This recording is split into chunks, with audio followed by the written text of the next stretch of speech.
Alright, so it's been a while. Set champs took up a lot of my time, and then I just didn't have the motivation to play more because I was a little bit burned out from playing so many of them. We want to get back on the grind. We have about another week or so to finish it up, so I think that should be plenty of time, but let's go ahead and jump into some games. I'm going to play some of the crab deck that I was doing well in with the set champs, and hopefully we don't run into a lot of hyper aggro. If we do, we'll probably switch to something else, and that will be fine. Of course, immediately hyper aggro. So, what are you gonna do?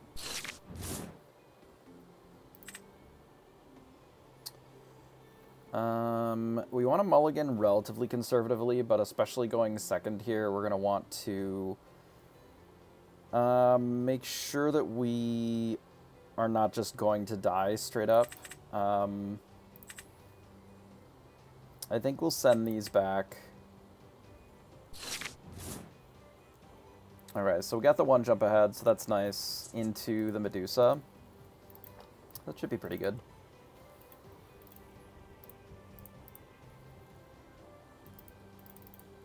This is a really tough matchup on the draw, especially.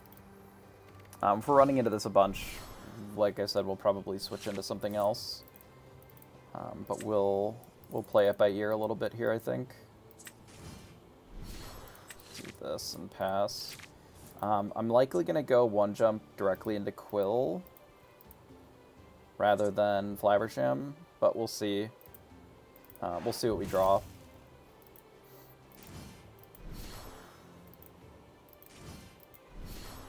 That's not good. Let's Ink Bell. Do one jump ahead and pass. We could do Flav into Maui. Gives us more things to attack their board. See what they play next turn.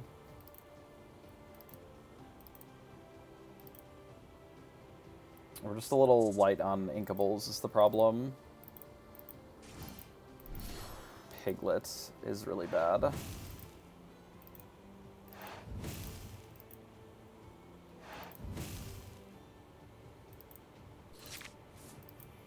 We did rip a how far you'll go. That's pretty good. Yeah, let's do that. Okay. We have a plan at least. So we'll do Flav, and then we'll be able to do Maui, and then either use the Flav to sing this, or just attack, like the Maleficent, for example. And then we'll be able to go into Medusa on the next turn. So hopefully we'll be able to stabilize at like 15 or so. The Simba probably just kills us then. Oh, okay. Well, alright. We're just dead then. Cool. Such is life.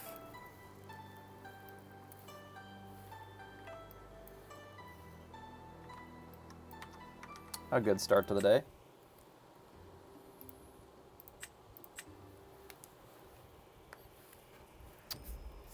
It is the kind of deck that is very favored against red-blue, realistically. So if we run into it again, I'm probably going to switch. But if we're fighting stuff like this deck should be fine.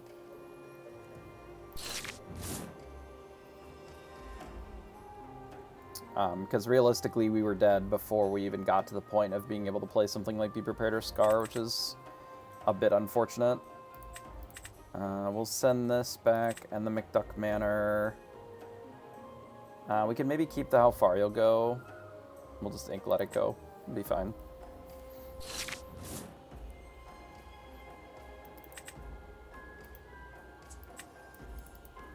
Ink this, play our Popsicle here.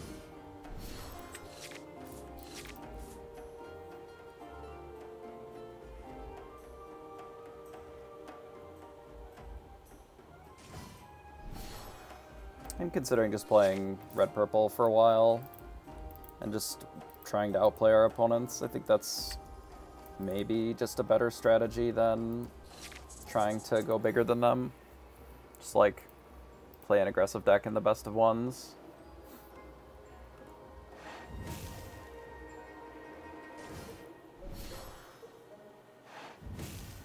Well, if they're just looking to do that, I think that's okay for us. I guess we'll ink this and send. Would like not to use this Maui for ink if we don't have to, but I will send it if that's our only option.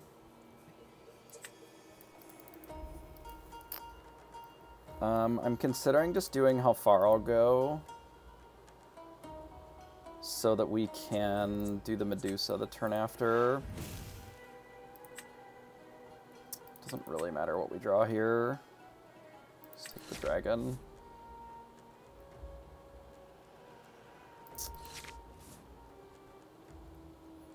Both of them are likely going to end up in ink here. Obviously, we do have the Be Prepared as a follow-up. But I'm okay just slamming a Medusa instead. Just to delay more of the lore gain, especially if they play Castle or just like another thing. We want to be able to minimize what they're doing a little bit more.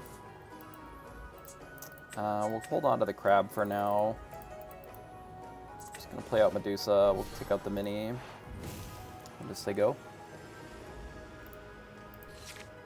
So this deck is... it's okay. I'm debating playing this weekend. I'm concerned that there's going to be a lot of green-purple, which this deck struggles a little bit into. If we run into a lot of like blue-steel, red-purple, the mirror, really any of the big decks, like this is generally pretty favorable.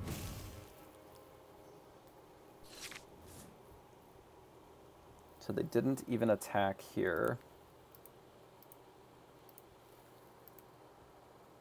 I think we should just B-prep this board. Let's go ahead and quest here. Just B-prep it, get rid of the mini, and then say go. If we can take a full turn off to just get the lucky dime down, that's going to be pretty good for us. Just play a castle, sure. Shield of Virtue is very good against Castle. But let's dig a little bit and see if we can pick up a Maui or something. We find a Manor. Maybe we play the Manor.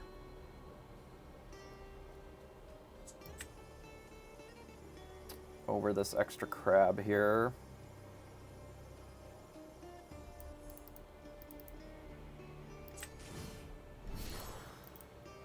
Give them something to actually focus on.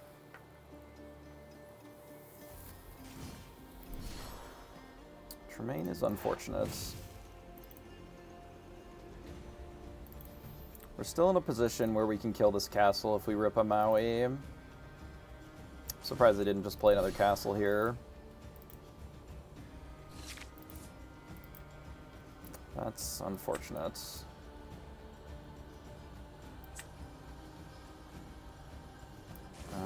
Let's do this.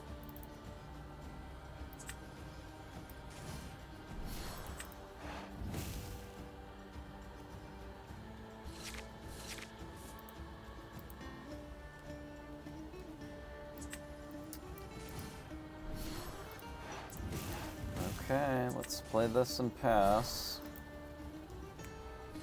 We're in an awkward position here where we don't have a great answer to this castle.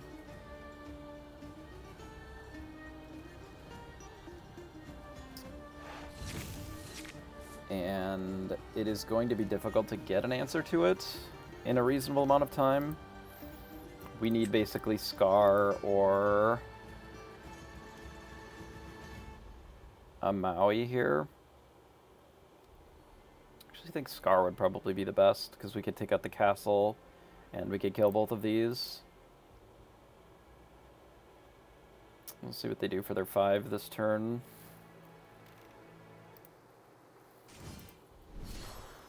Just drawing another card with Maleficent. Okay.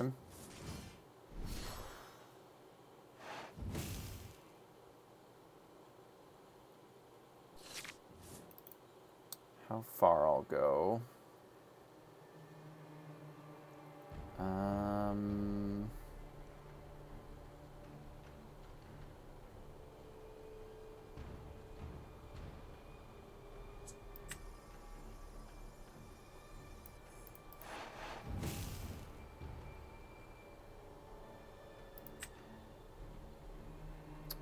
It's a bit awkward.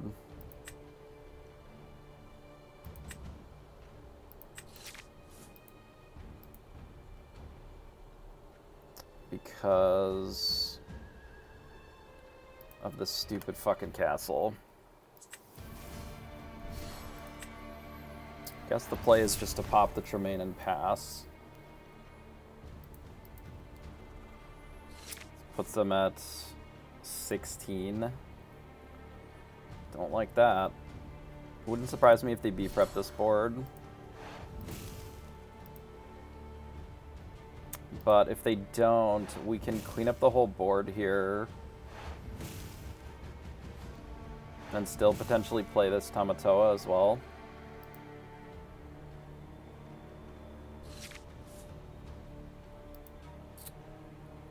Because I can do this.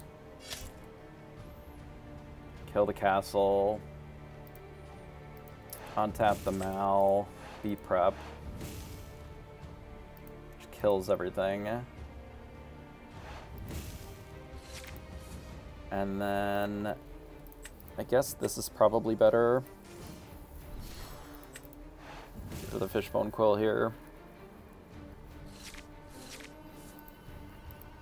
Dime and a Tala. I'm gonna ink the Tala and pass. I would like a little bit more ink. So they're gonna kill the manor, sure. That's okay.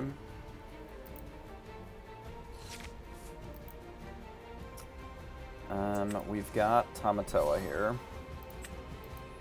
Getting back a Popsicle. Go ahead and use the Popsicle draw card. And let's quest here. Dump the Popsicle. We can untap our Flav instead of using these develops. I think that's probably better. Do this and just pass. This protects it from Tremaine. Obviously, we're dead to Goat Bounce Goat. There's not much that I can do about that, though.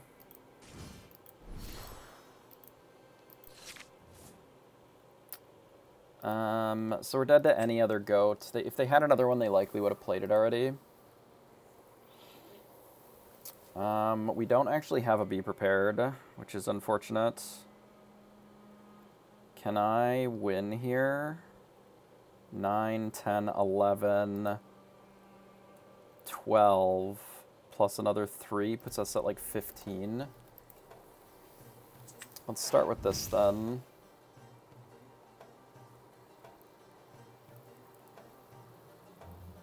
Dime Bell puts us at like 16. That's still not quite enough. So we have to do this. I can't play Dime this turn. We need to dig for an answer to another one of these cards, basically. So we're going to have to get back Popsicle and dig a little bit more.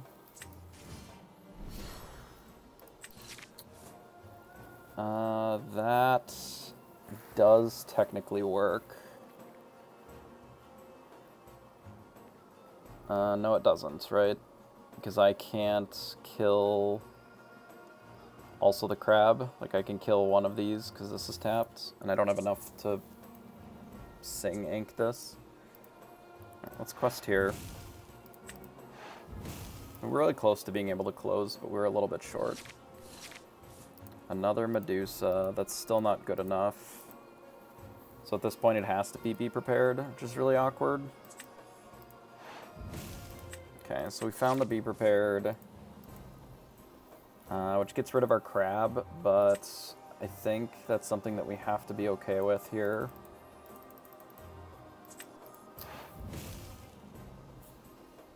And then we're just dead to another goat anyway, because we currently don't have any answer to that. Mini is fine.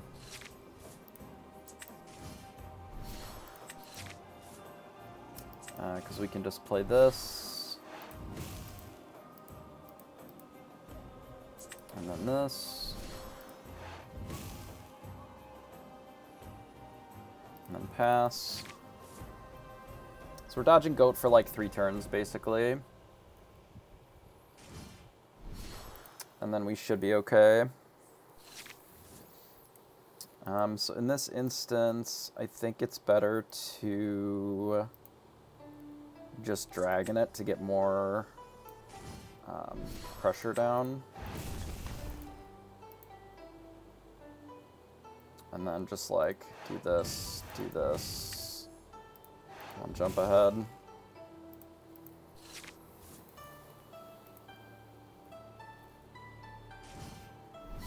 So they play a Maui. Maui's fine. I thought that was a possibility. So we quest 2, puts us to 16. So this is 18 to double activate, so we can't do that this turn.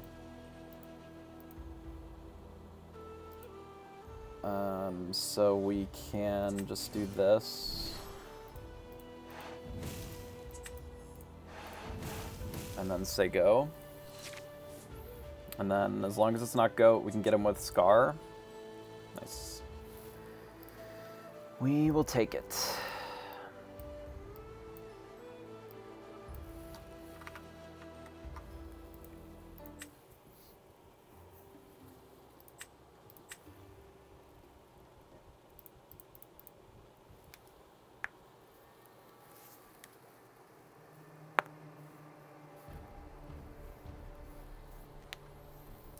Alright, so a purple steel. We should be okay into this. They're a little aggressive, but they're not crazy aggressive. We are going to need a little bit of a better hand than this. We can keep a little bit of this, like 1 mana maybe.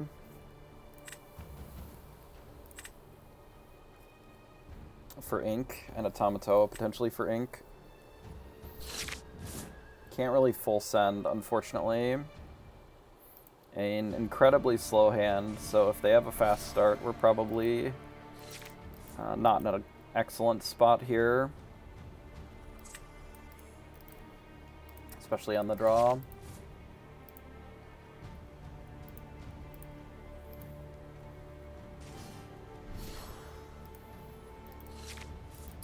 They don't quest here, which makes sense. We'll send crab and pass. They'll likely start questing now. Realistically, if they have Robin, that would explain why they're not questing here, because they want to protect it enough to be able to use it this turn. Looks like that's what they're doing. It's unfortunate.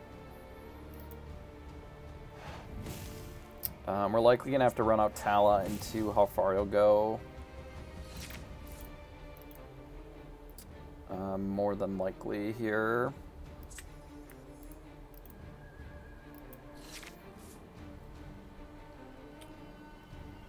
But we'll see. Far.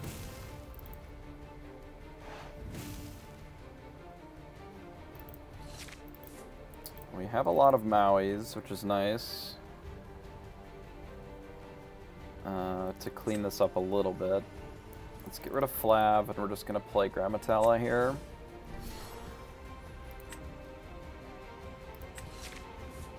We'll draw Medusa, that'll be fine. We may just be dead if they just play a goat. It's possible that I should have mulliganed to the how far you'll go to look for more ramp or better ramp. I mean, we might just die here to Jafar Wheel.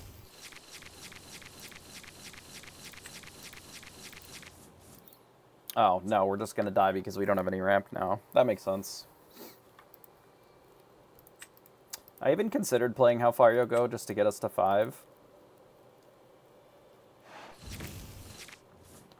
A bit awkward here. I'm surprised that they're not just questing. Like, they're giving us a turn to actually be prepared their stuff. Which surprises me a little bit. I guess they're going to add the Smee back down. Sure. Alright, Sean. I suppose we probably are looking to, like, double ink this turn then. With Bell, so we can get to B-Prep. We can play a Popsicle first, though. Scar is also good. Yeah, I think we'll send a Bell, play a Bell, then we'll send a Tamatoa, then we'll try to keep the Flab if we can, but if we can't, it's okay. I don't think Scar is our ideal removal here. B-Prep is probably better. Mostly because of the like the amount of characters that are on the field with high damage. But the Scar will be useful later. I'm surprised that they're even worrying about our characters and not just like actually trying to kill us here. Kind of a weird choice.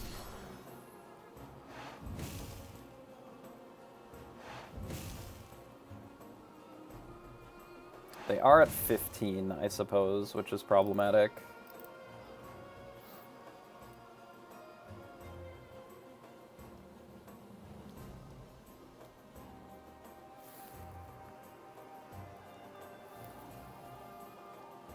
Yeah, if we had not played the Tala and just played the How Far You'll Go, then we would have been able to Medusa this turn, which I think would have been more useful, but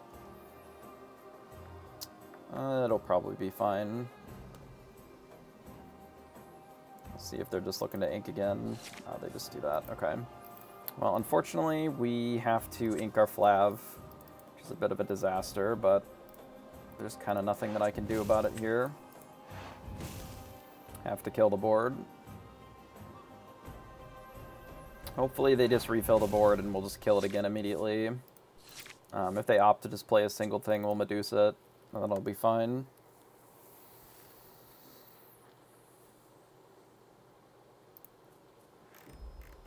Losing 3 Mauis was a bit awkward. So we're also down like 2 crabs or something too.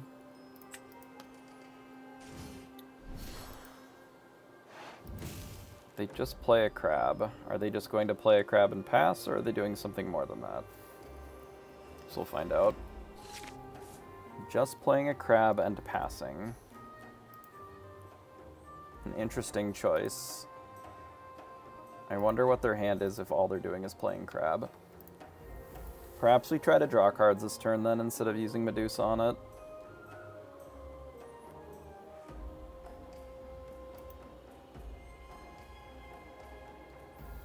Since we can't ink otherwise.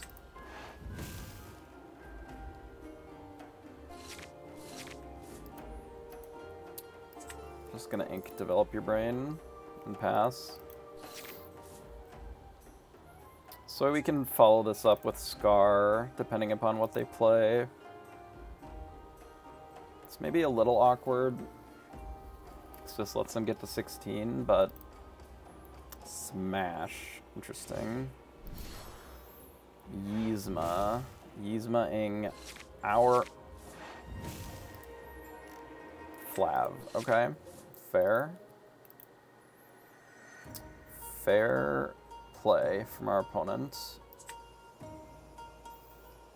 I guess because of the Yzma we have to be prepared then. Which is fine.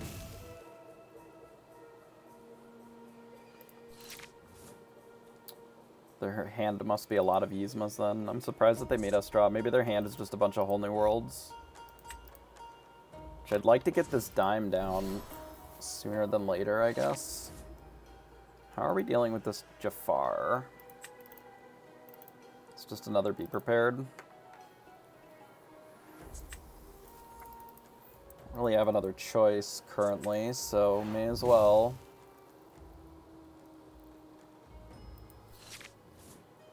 Since our Medusa does not actually hit it, which is a bit awkward. Get rid of another removal spell and play another Jafar. That is spooky. Luckily, this can kill it pretty favorably, so that's good. Considering inking this Tamatoa,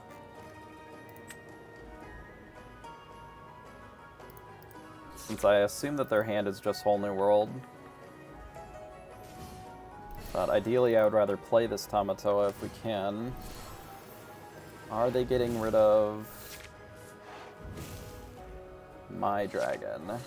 An interesting choice again. But it is a choice that they're allowed to make. Guess we have to kill the Yzma.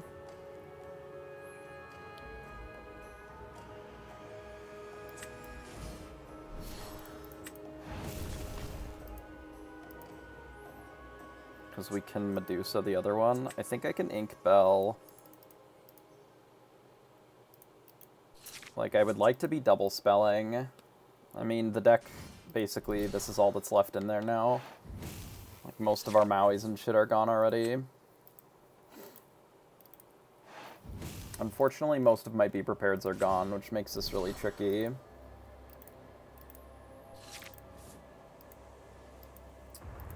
We can kill the castle. They'll go to 18.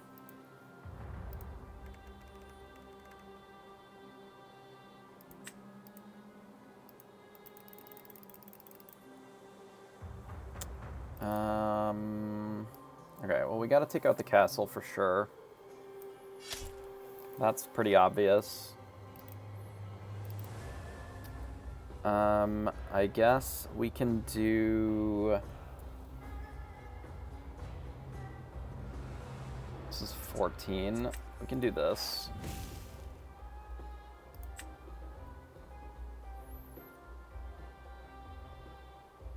Have I inked yet? I have not, but I would have to ink my Tamatoa. It's a bit awkward.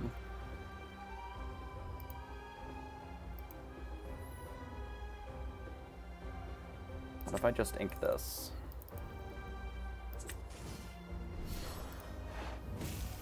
We'll just hit this and pass, and we just have to play around, like, hope that they don't hit goat. We're, like, so far behind here.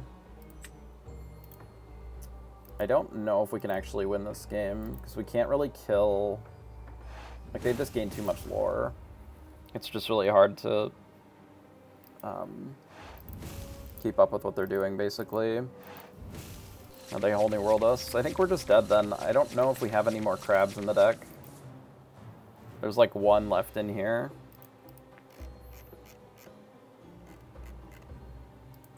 And I don't know if we're going to be able to close fast enough.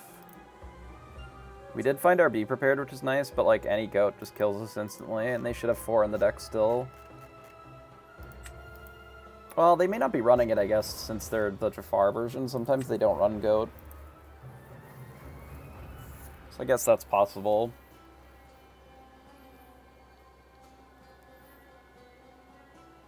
I guess that is possible.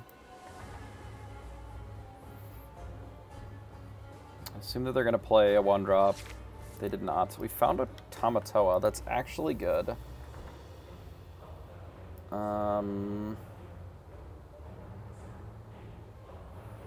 That's actually really good. Let's hit here.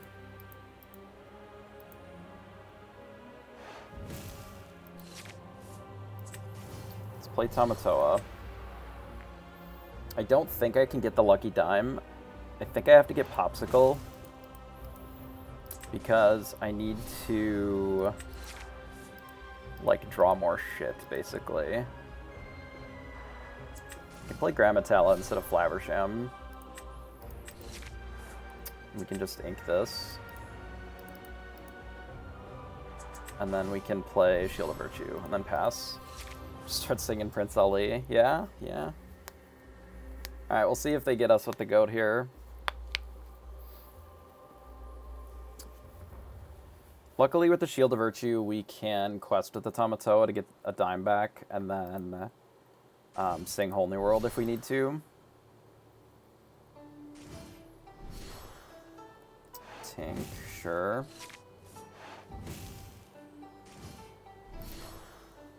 Oh, sorry, sing Be Prepared.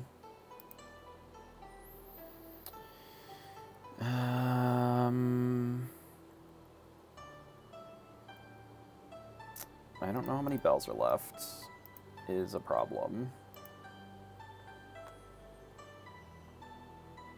I can kill this and still quest with my Tamatoa.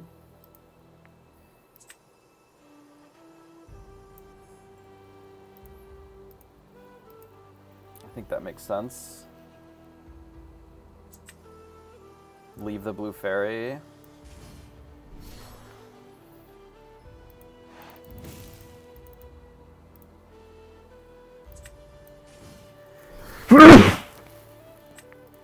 Excuse me.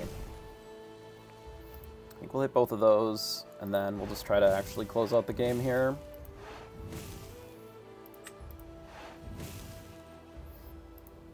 I don't think I can get to 18 unless I rip a bell to do double dime, but I can play out like the quill plus the dime.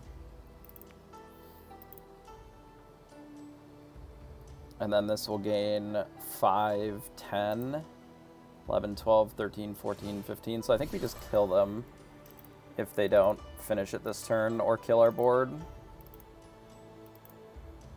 Because this is 4 plus 10 from the Tamatoa.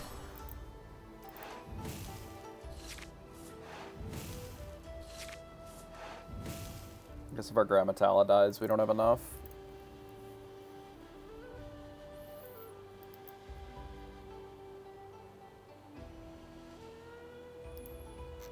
Without drawing like another popsicle.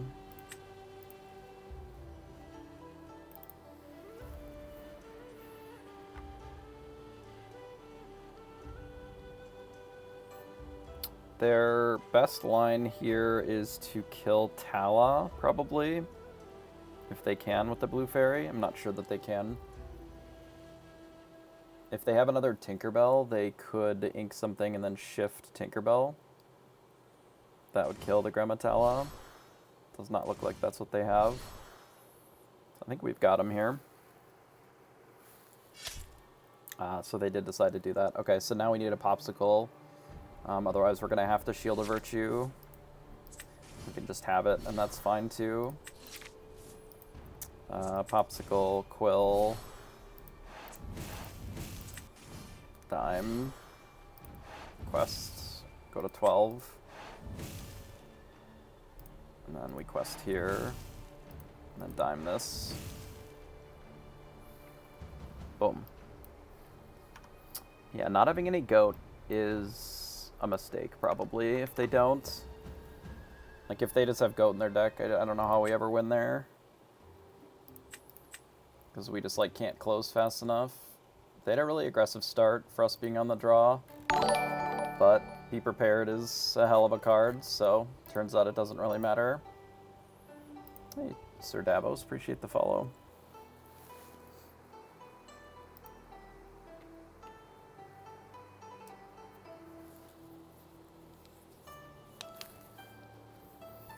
I do like this deck. It does just have some really abysmal matchups that, like, almost every steel deck just destroys, like the yellow-purple and whatever,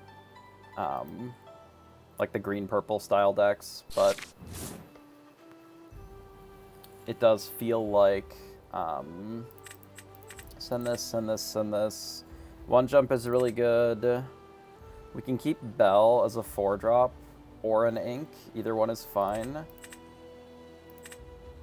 I think we ship everything else. It's a little greedy, but I think we have to here. Because a popsicle would be really valuable.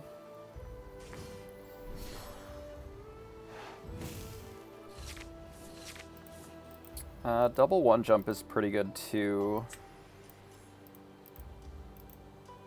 We could even be enticed to dropping this manor on 4, depending. They inked a Flav. That's an interesting choice. I don't think that we need Fishbone Quill here, though it is our only draw with Flaversham, which makes it a little weird. Do this in one jump.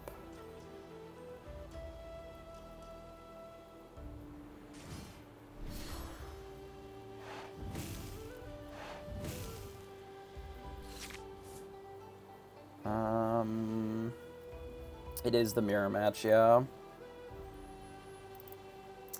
So we can just do how far I'll go here if we want. We could also just get out a Fishbone Quill. Ink this. And this, maybe. I think we'll just do this.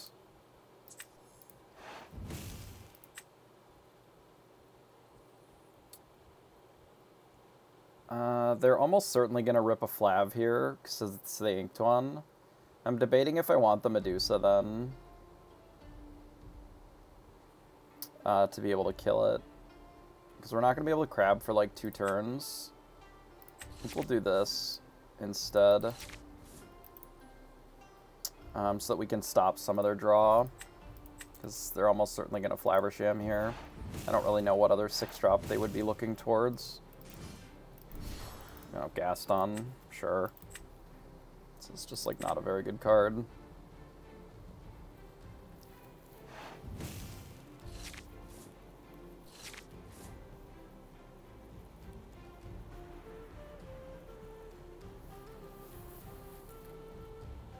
Could just let it go, the Gaston. Ink the Grammatella. Could also just play Grammatella and play 1 jump ahead.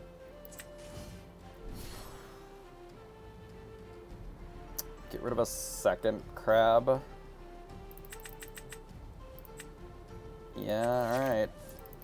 Crabs are overrated, I guess. We're gonna have to draw, at some point, an item. I guess I'm not in a position to play this manor. We'll just do this, and then we'll set up for a Be Prepared.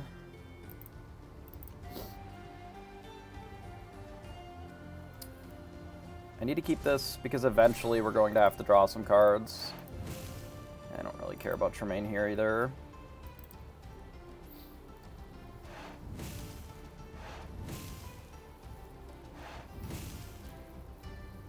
I'm probably fine to Medusa this instead, actually.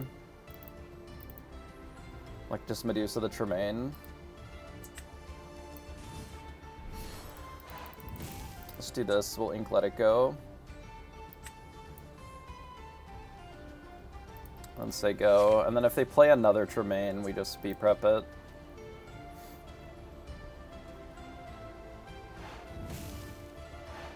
A Quill again.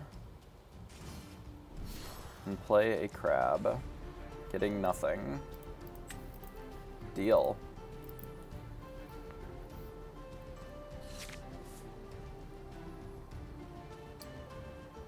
We can just let it go, the Tamatoa.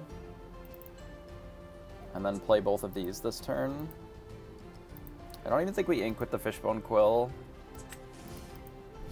I don't think it's necessary. We can keep the Be Prep and the Lucky Dime instead. Let's do this to draw 2 cards. Nice, very nice. Do this. I think we'll keep that now.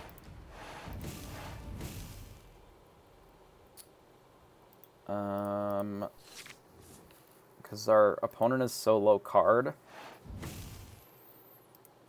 And if they Be Prep us here, then I'm just going to play both of these. Start with the Flab, I suppose.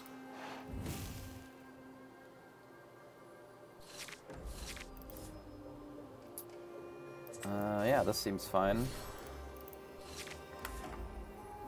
So it is not a particularly fast clock, but it does put some pressure on.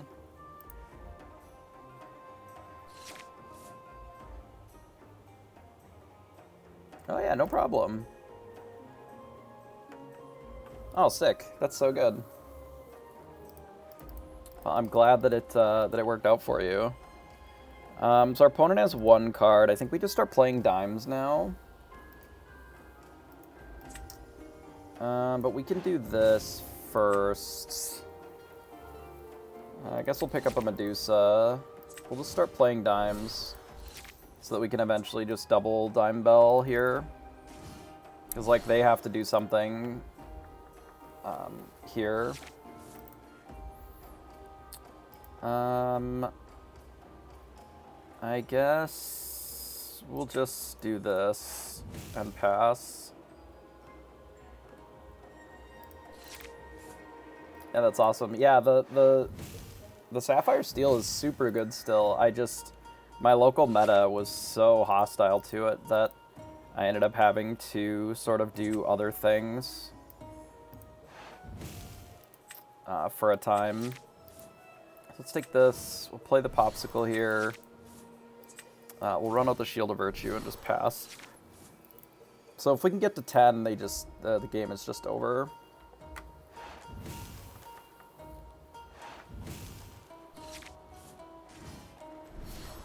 They run out a Gaston, sure.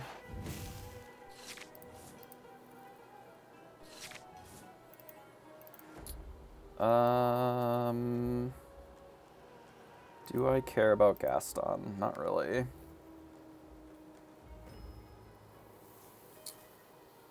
But we don't really need to let them have anything, because we have just so many B-preps in our hand. We can just do this and the one jump and then pass again. And then unfortunately we're a little short on inkables for the Bell to be able to Dime Bell, but it'll be okay.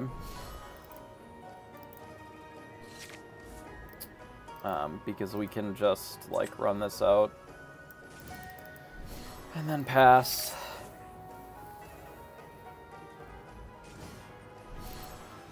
And then the game is just over, which is neato burrito.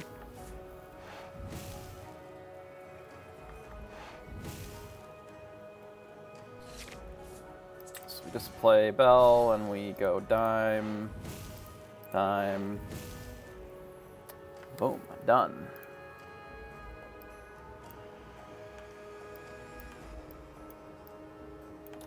Yeah, I really don't think that Gaston is good in this deck. It just, like, doesn't do anything. Like, it's not that there's anything inherently wrong with the card, it's just, like, there's better inkables, or better uninkables that you could be running for this strategy. Like, just ramping, I think, is stronger. A lot of the time. Not all the time, of course, but I think a lot of the time.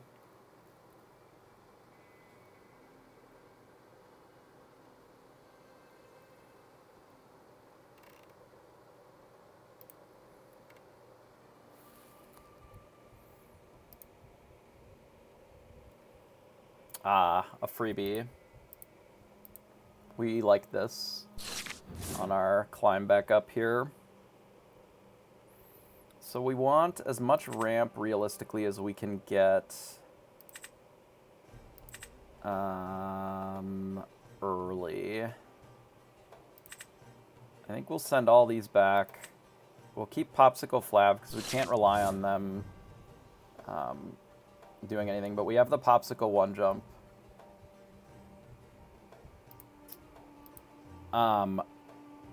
I think, so I made a little bit of adjustments where it has more early game interaction, I guess. And I do think that that's probably the way to play it. It's just with a little bit more early interaction. Like, it doesn't need to be crazy. Basically, it shifted the numbers around a little bit. It went up to 2 Simbas. It's on my Dreamborn link. But I felt like that was probably the way to play it overall. It just, if your field is full of this and, like, like I was losing to Mufasa evasive stuff as well. And like the Mufasa evasive is pretty awkward. Because it just like is very good against you as well. So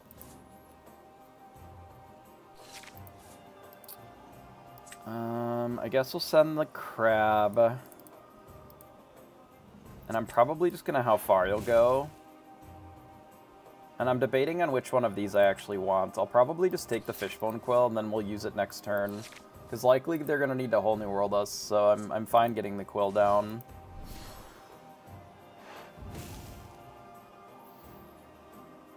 Could even kill the Flav here with a Medusa, but I'm kind of saving it for like a beast or something.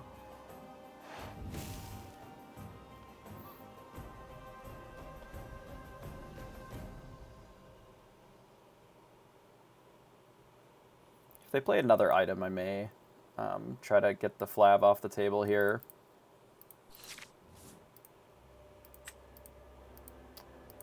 I guess with just 3 cards, I'm more interested in removing it from the table.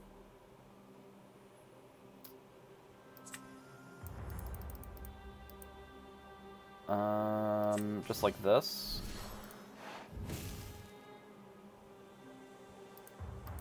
So they do have a little bit more ramp than me. Maybe that was the reason that we didn't want to take the Fishbone Quill over the How Far I'll Go. Wow! Blue Steel with How Far I'll Go as well. Crazy. That's wild. They are just turbo ramping. Whatever deck they're playing seems great. They're just literally playing this without Be Prepared. That doesn't necessarily feel super good to me, but what do I know? I guess let's do this, and then maybe play the Quill and like double ink here.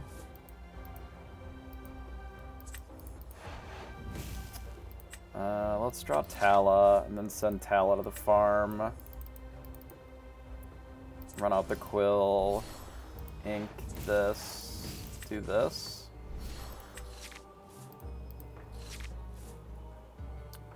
Cruella could be good as well. It's kind of interesting, like the Mufasa evasives were really bullying me a bit on Monday, like because I ran the blue steel deck back 3 times, and the decks that I was losing to were like blue red is not amazing, but the configuration for the deck makes it a little bit better. But I was losing to blue purple because it's kind of a tricky matchup if they do a bunch of Cogsworths. And then I was also losing to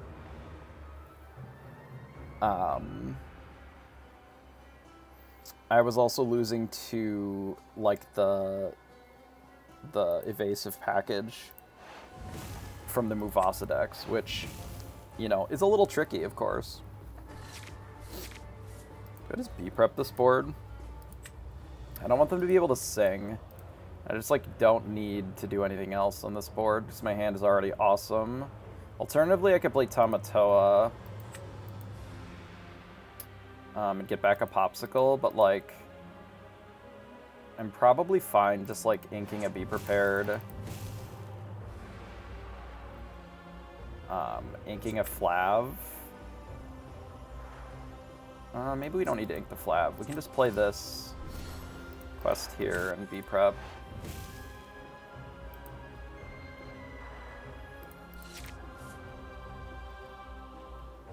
Like, maybe I could have sent the Medusa instead of the Be Prepared, but felt like Beast or something would be better. Heart of Tefiti too, good lord. They are lost in the sauce here. I kind of love what they're doing, but dang, that's crazy.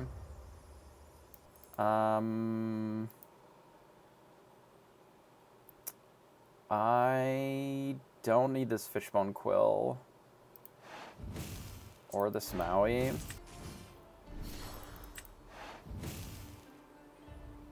Realistically,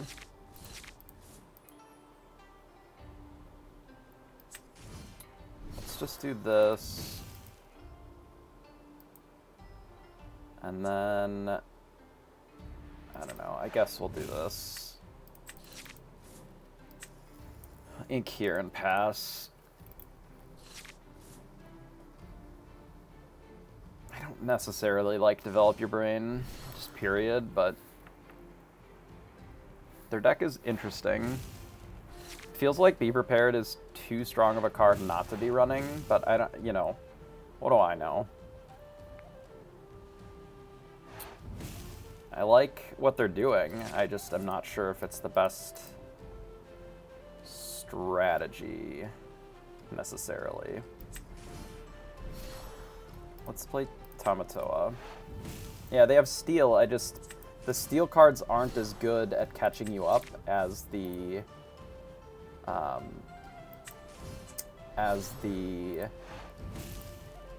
Ruby cards, right? You're better against the aggro decks, but you're worse against basically everything else. Because, like, how do they clean up a board that just plays a couple things? How do they clean up anything that has shift? Like, they just don't really have the clean answers for that. And maybe they have a bunch of Hades or something. I don't really know for sure. This is 5, 9, 10, 18 we can get to. I guess that's fine.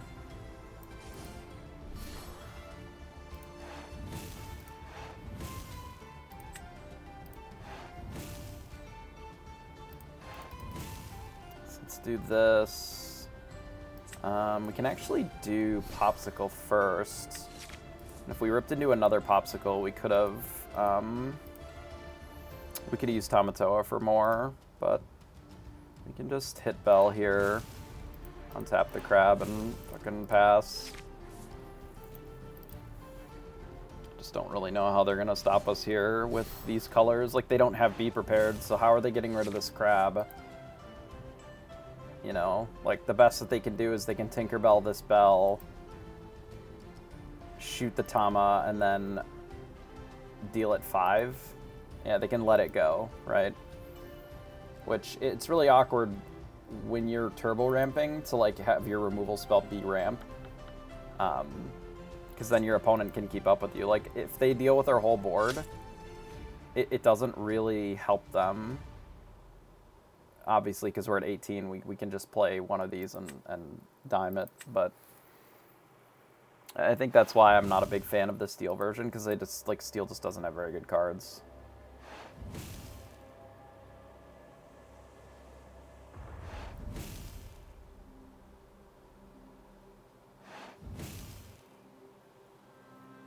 Yeah.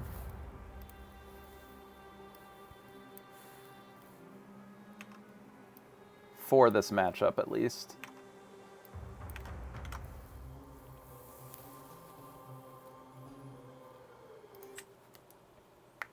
It is their worst matchup, yeah. I also think that the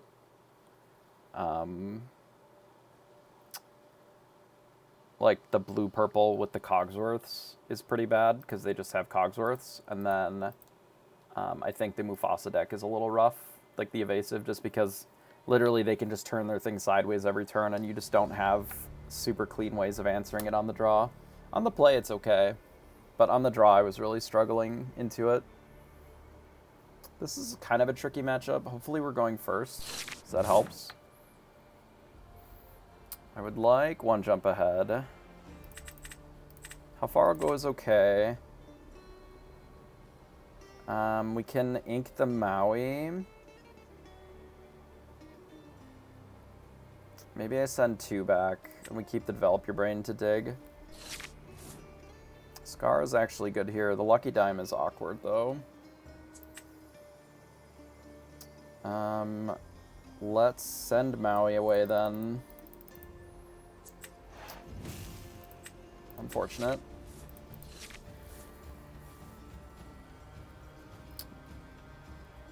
Unfortunate. Hopefully the Scar is good enough. It'll be kind of tricky. We'll see how aggressive their draw is.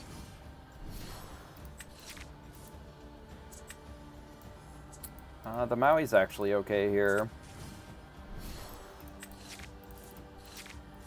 On turn 3, we can play Flav. Sorry, turn 4 we can play Flav, and then turn 5 we can, like, do this. And then just set this up for turn 6. Just with the single ramp. Which is not, like, the best thing ever, but it's passable. Why did they do that? What? What? Am I missing something? Okay.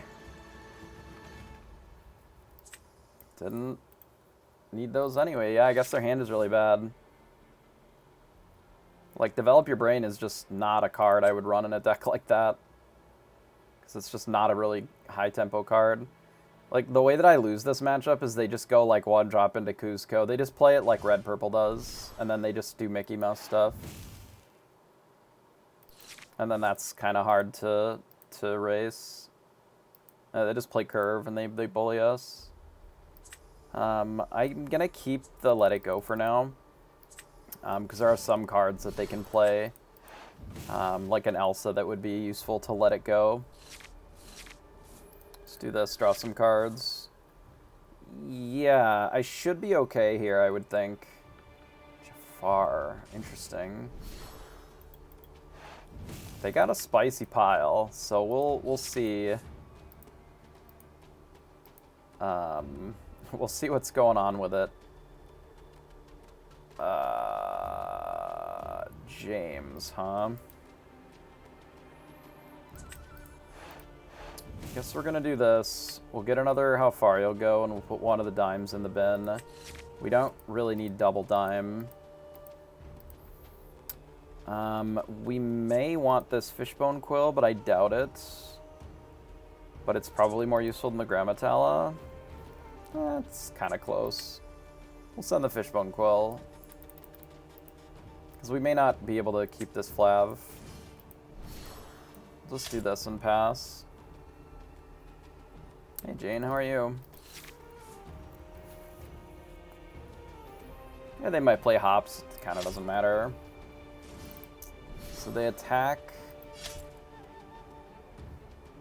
Okay. Flav is dead. Rip Flaversham.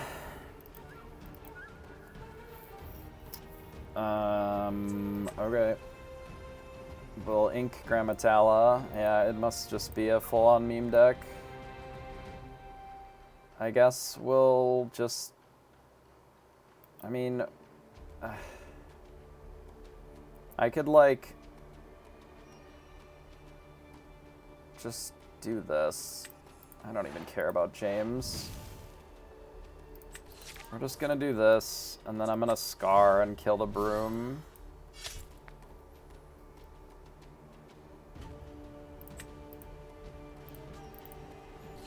And send it back, I suppose. And if they want to James into Maui or send something else, they can. Just, like, doesn't really matter. We just, like, have a Scar in play. Yeah, I was playing Blue Steel for the set champs, and then the meta was pretty rough for Blue Steel, so I switched to this. And I was able to win 2 more after that. So I thought I'd give it a try. We updated the list a little bit, but I thought I'd play around with it a bit more. We can hit James and just, like, Medusa the Snake. Then we can quest with Scar, I suppose. We could also just play Lucky Dime. I don't think we need to do it yet. We can just 1-jump ahead Medusa.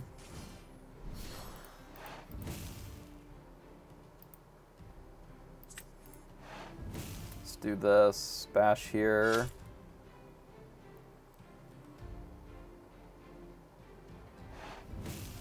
Yeah, Blue Steel is very meta-dependent. More than most decks, I think.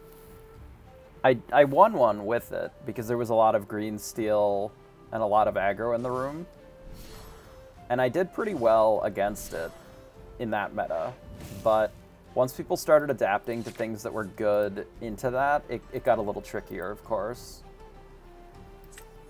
Let's do this. I guess Be Prepared is probably good enough to take in case they go a little wide. Like, I don't even know what they're doing, but it maybe is better than Develop.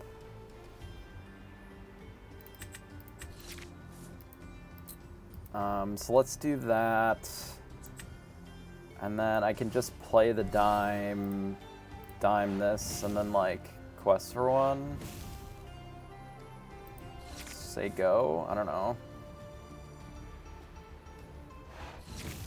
Nothing to hide. Well, they've seen my hand now. Don't really know what that accomplishes for them. Oh, they're killing the dime? Sure. We get to draw a card. Neato.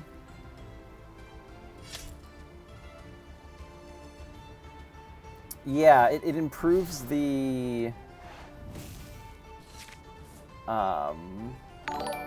It improves the inkable count as well. Hey, Pink Eyed Jedi, I appreciate the raid. One of the things that I was concerned about was the ink count, which I think is valid, because it was pretty rough for a hot minute there, where, like, basically there were a lot of spots where I was needing to ink the cards that I actually wanted to play, which, you know, is not ideal. What am I doing here? Am I just, like, playing another Scar? Letting them trade with one? I could just play a dragon. When am I ever using these Scars, then? I could Popsicle this one. What do we think about that? Might not be so bad. What if we just, like, do this, untap it? They've been going alright. We're 4-1 with this deck today. We fought against, like, the most aggro deck possible round one, so that wasn't great, but after that we were doing alright. Yeah, let's do this. Just heal it and pass. Hydrate is a good idea. It is under the profile. It's just called Crab. Ursula's Cauldron. Man, everything that they're doing seems great. They put a snake back in the deck. Their deck is doing an awful lot of stuff. I don't know if any of the stuff that they're doing is particularly good, but they are doing an awful lot of it, so they are going to bounce Judy. Sure. Judy is back in your hand. You have got me. We can just go to 13, play a dragon, and, like, I don't know, I guess kill this. Kill this too and untap.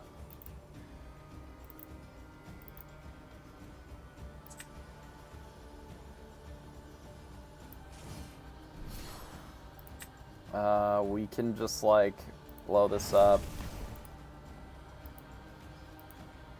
I don't know, kill this.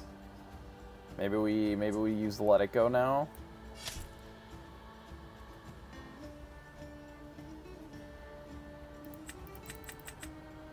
Let It Go is probably fine here.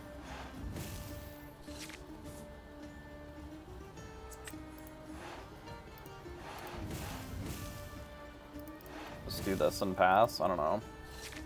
Like, I don't really think we need to be trying this hard, but, like, they definitely can't do anything in these colors against our board.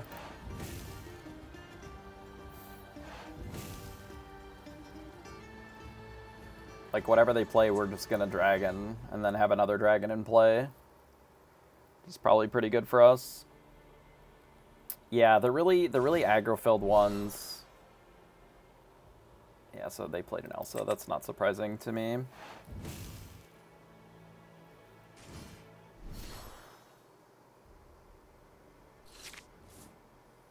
Shield of Virtue. That'll be useful, but not right this second. Just kill this.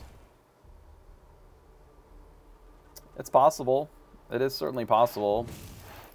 But if they're like the super prominent decks, then it's pretty easy to bully them out of the format by just playing steal anything. Like both green steel and green purple, like they lose pretty badly to some of the better steel decks. And if they're hoping to just like win by bullying the blue-red out of the room, like they're just gonna lose to Steel Song all day. And then what? Like that's not a really good spot to be either.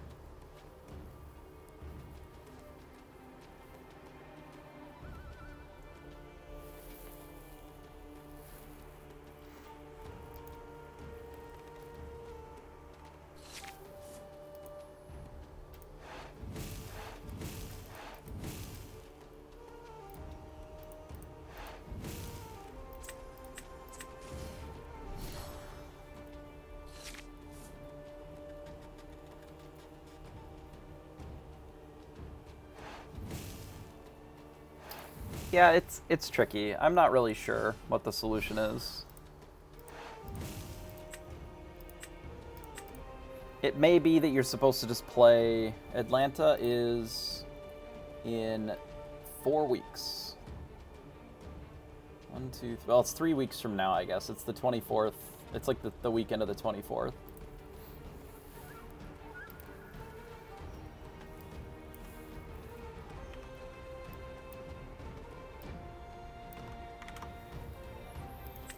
And the thing is, like, your matchup against Green Amethyst and Green Steel, I don't even think are that bad. Like, I don't think my matchup against Green Steel is really that terrible with this deck.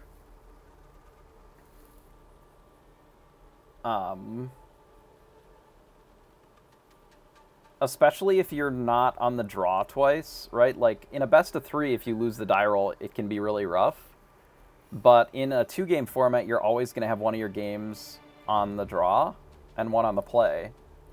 And on the play, like, the list that runs less ramp, like it doesn't run the how far I'll go, I think is worse into green steel. But the how far I'll go makes your green steel matchup a lot better because it draws 2 cards, basically. Hopefully we go first. This matchup is really hard on the draw, but on the play it's manageable. Not with this hand, but I think I'll keep just the DYB. It can be ink, or we can use it to dig.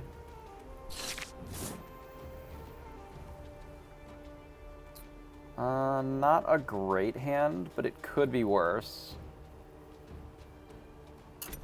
The Medusa's really good in this matchup. Unfortunately, we have a Be Prepared, which is, like, not ideal. Because you would rather have that later, kind of off the top. I'm going to develop your brain first. Neither of these particularly matter. We'll just take the crab, but neither of them are really that relevant. That was so that we can try and get our turn 2 ramp, if possible. Curse Merfolk. Play out a Popsicle. I'll ink one of these crabs and pass. We're going to play towards playing this on turn 4.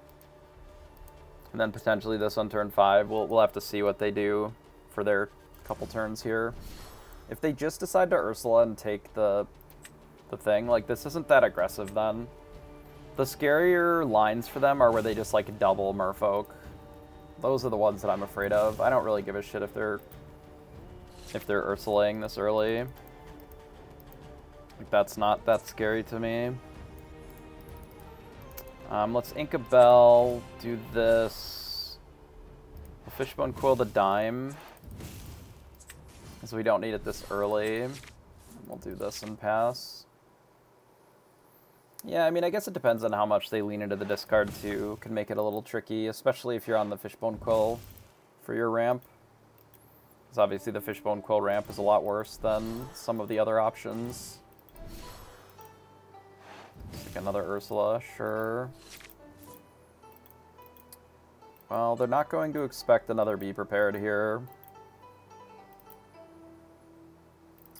If I ink two things into Medusa, they will walk right into it, I suspect. So we should probably just do that and then hope that that's good enough.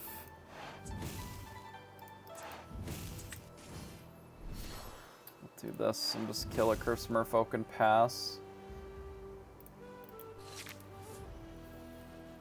They may just take the Be Prepared as well, or make us discard another one, potentially. But we'll see. Just a Fox, ink, and then replay it? Sure. Oh, there goes another Deceiver.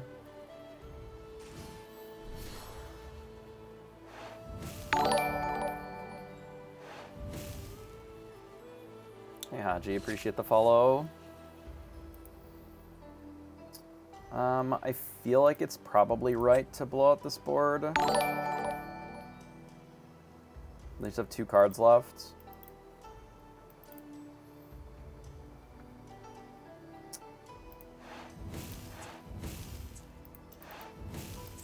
It's not getting any better, so we may as well do it now.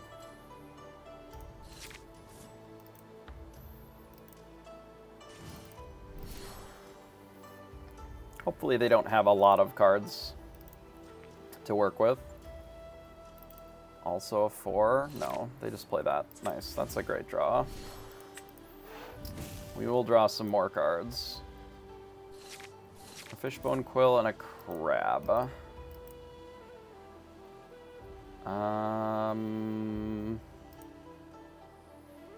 I guess I will keep them both for now. Looking to potentially play the Crab next turn plus the Popsicle. But I want a buffer in case they make us discard 1 card.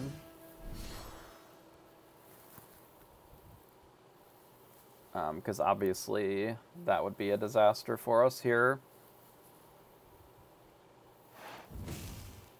They just bounce the goat and our Flav.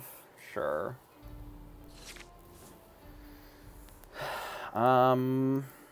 Okay, so then if that's the play...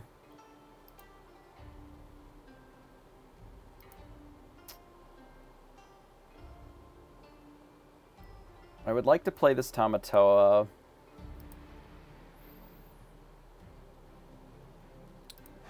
I guess I'm just getting rid of the Medusa. It's fine. It's fine. Do this. Get Popsicle. Play the Popsicle. Draw a card. Alright, so we have a Crab that can close the game pretty quickly. I think it'll probably change into set 4. We haven't seen all the cards yet, but it certainly will still be a deck. I just don't know if it'll need to be blue-red. It could be blue-green even, because there's the other item that draws a card now. Could be that there's a similar deck that just leans more into items rather than like doing the Tama Dime stuff. I don't really know. Play all the Popsicles.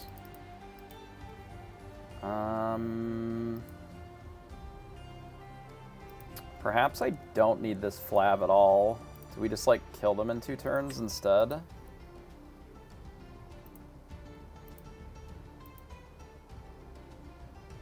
Just, might be better to kill them in 2 turns.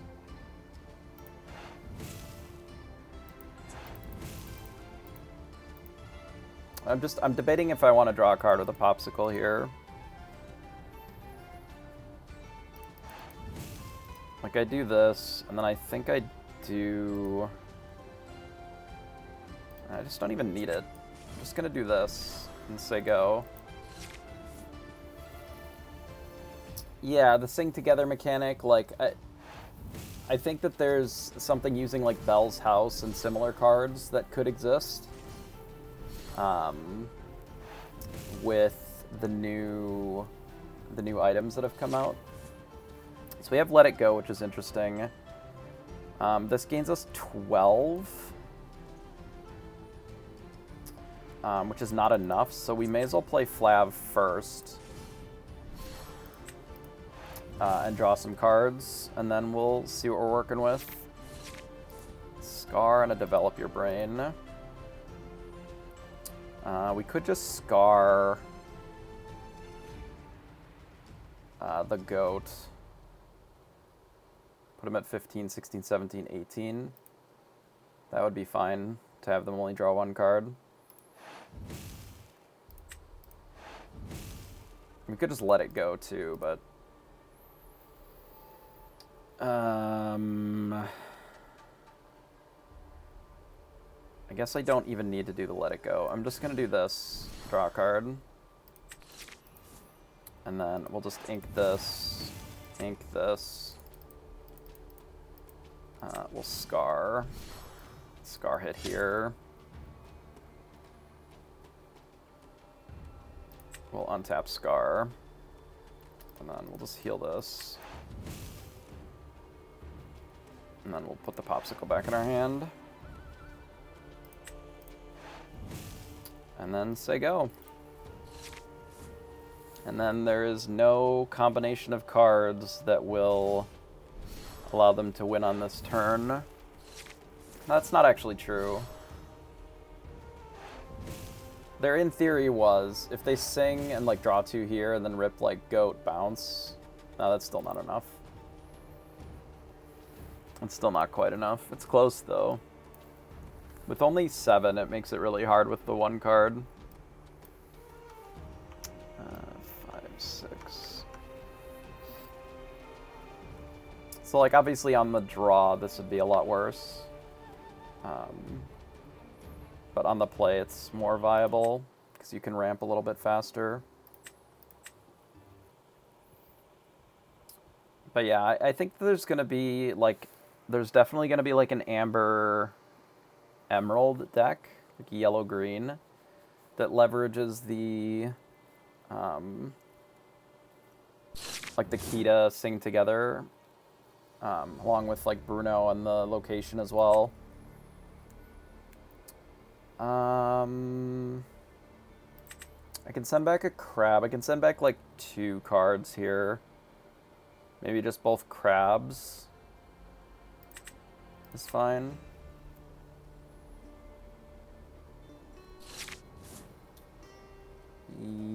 Yeah, this is okay. A Popsicle would have been nice, but we'll make it work. Depending upon their version. Yeah, if they're playing Captain Hook, I don't care. Their deck's bad. The version that I'm usually scared of plays the Merfolk, like early Merfolks. Those are what's scary, because I can just ramp and go bigger than them if they're playing like a fair steel deck that also has green cards in it. Flynn Rider. Sure. Let's play Grammatala. Do we want to play more Grammatalas? Sure.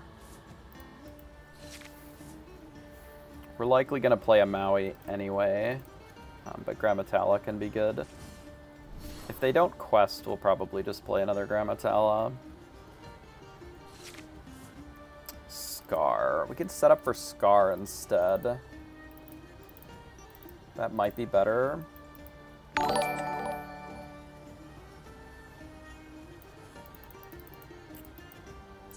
Do this, and then you probably just like don't need Maui realistically, since we have Scar.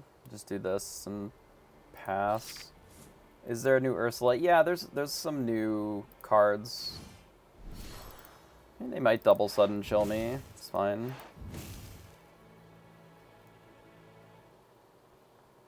As long as they don't triple sudden chill me, I don't know if I really care.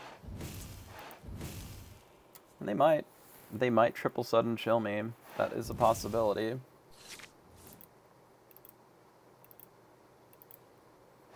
Oh, they got me. I perish. Nothing I can do.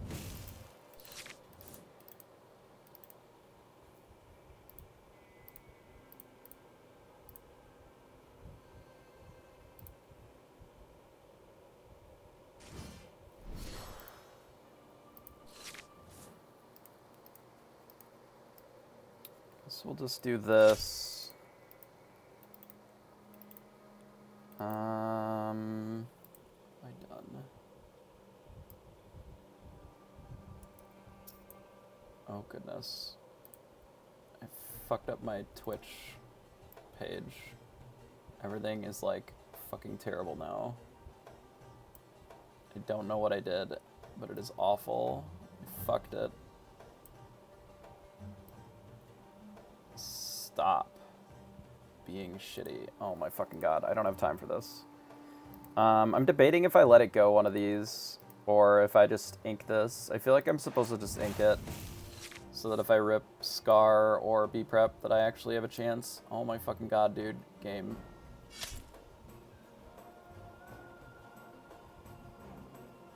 Okay.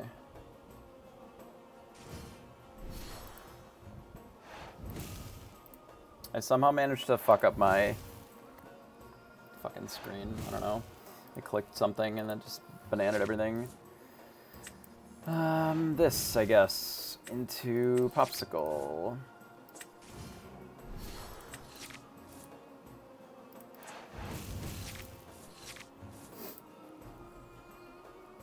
Mickey Mouse for brooms. Yeah, the broom deck could be interesting for sure.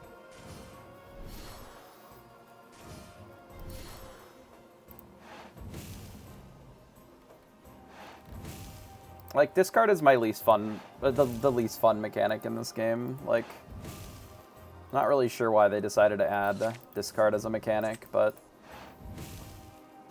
like, they opted to lean into discard for some reason. So we'll see.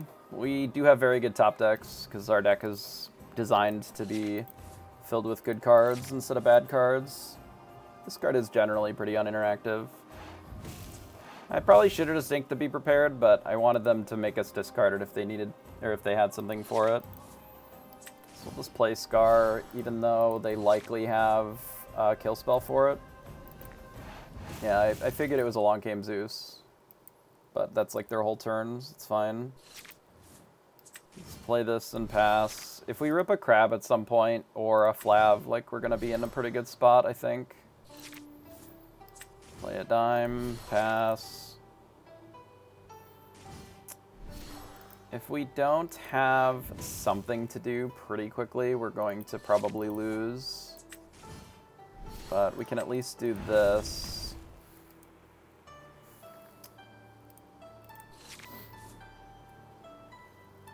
Maybe holding the Scar made sense, but I guess, like, they're gonna have the Elong Game Zeus's no matter what.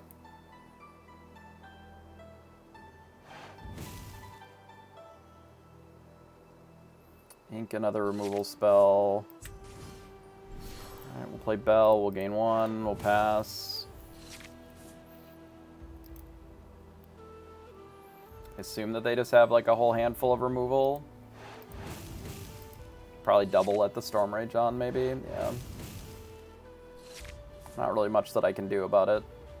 Just kind of have to slam whatever card we draw.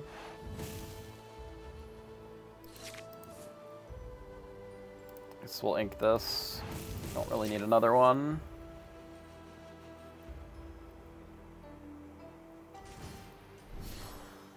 Looks like we're probably gonna lose here. Rip another Be Prepared, I guess, but if we just don't rip anything, we'll lose. Nothing I can do.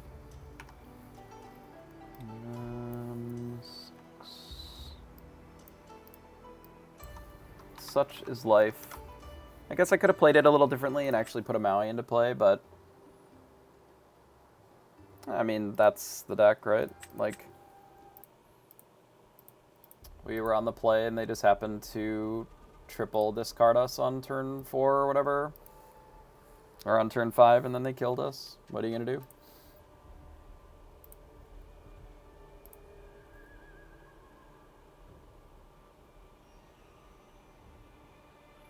I think that there's a lot better removal in the next set. Like, Ursula's a lot worse of a card into red than it is now. Currently, there's, like, nothing that you can do against Ursula. Like, at least nothing that's favorable, and that is changing. Yeah, Brawl is just, like, very good. We go first. Maybe if we rip a 1-jump ahead, we just McDuck on 3.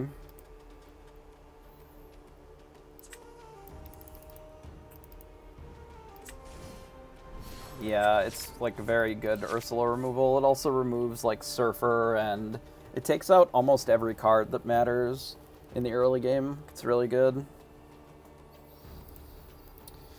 It's really quite good. Like, we do have the nut opener of the McDuck Manor or the Flab, so we have just like a really good hand. I don't even think that we need this Fishbone Quill at all. Like, with the way that our hand is, we just like don't need this much ramp.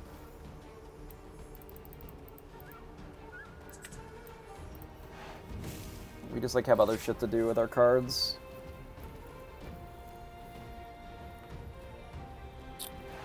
Ruby Sapphire, Ruby Steel. I think a lot more decks are going to be opened up as viable with set 4. Like, Aladdin becomes a much more playable card when you have a 1-drop Aladdin. King Undisputed is, like, okay. It's definitely not as good as Tremaine. By any stretch of the imagination. I think because I'm on the action and they haven't ramped, I'm not as worried about Maui for me. If they had ramped, I would care a little more. But I also have the Scar, so I kind of don't care. This is going to gain us like 8, probably.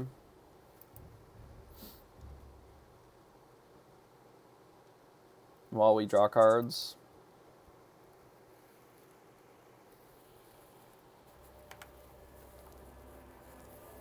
If I had the song in our hand, I probably would have played Flav instead to sing it, but since I don't, I think this is fine. They have no inkables, huh?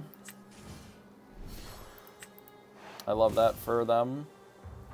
I'm glad that they developed their brain twice then, because that definitely makes sense. I guess I'll get rid of a Mal, it's fine.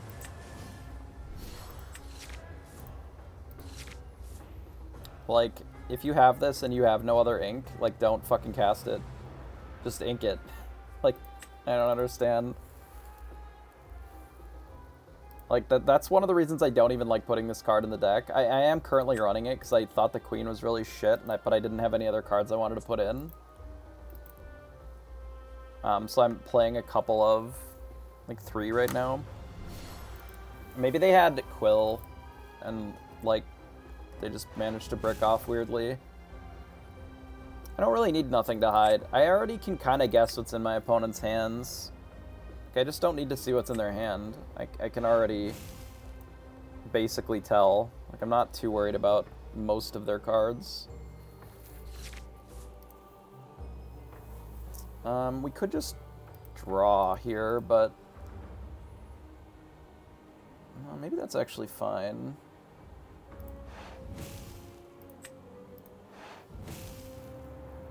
We just cast this.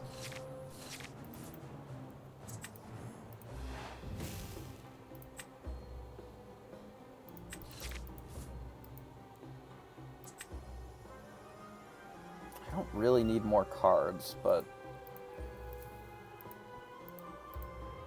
1-jump ahead is the best card in this deck, and I don't know if it's close.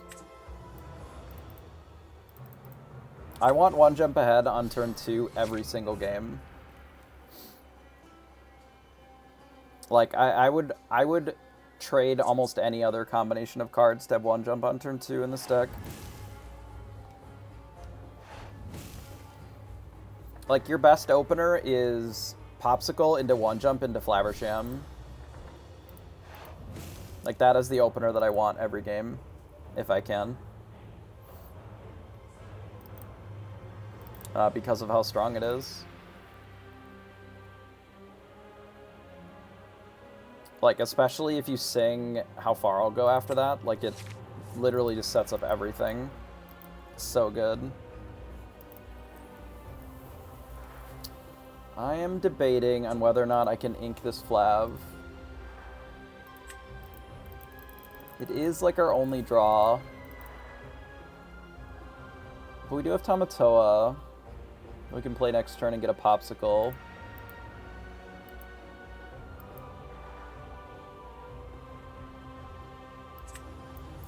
Alright, let's do it.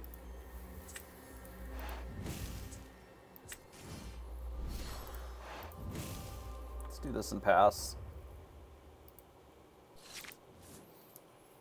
Yeah, when you get that opener, or in the mirror, like if you get one jump into Manor, like these colors just don't have great answers to the location for quite a while. And they get buried really easily then.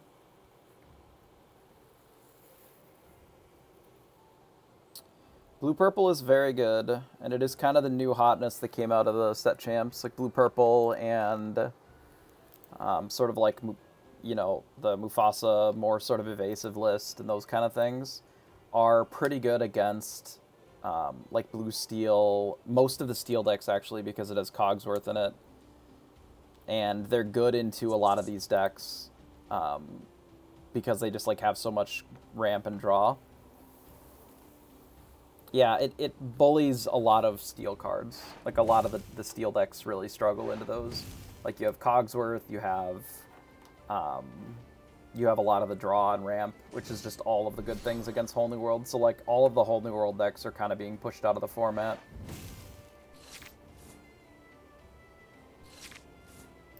Yeah, the double Cogsworth is really rough for steel for sure. Let's just play a Popsicle first. Maui. I only need Maui with the Scar. I ideally don't want to play this Tamatoa yet. Because I'd rather play it after they B-prep, ideally. Something like this, and then just pass. Seems fine.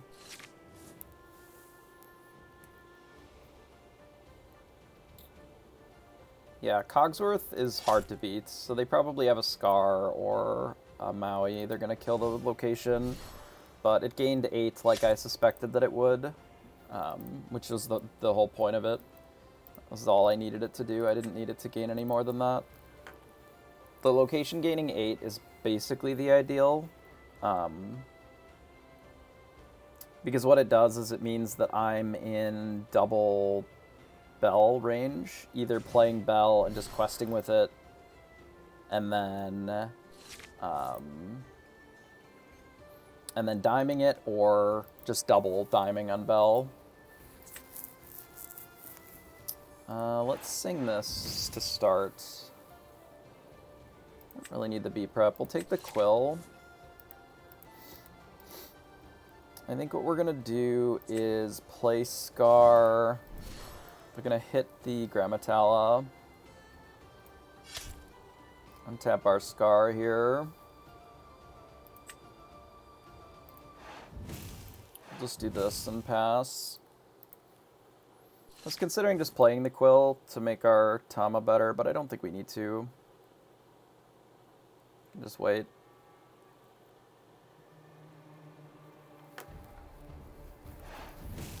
Ooh, they have the How Far I'll Go to sing with their Maui. Nice.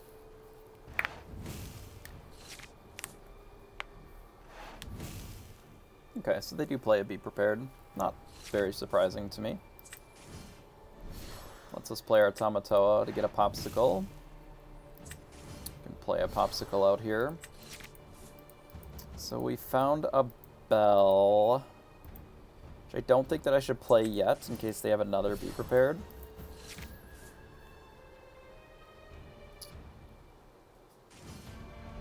Tremaine also isn't that surprising. It more surprises me that they're playing Tremaine over Medusa, but I've been seeing more of these lists opting for Tremaine.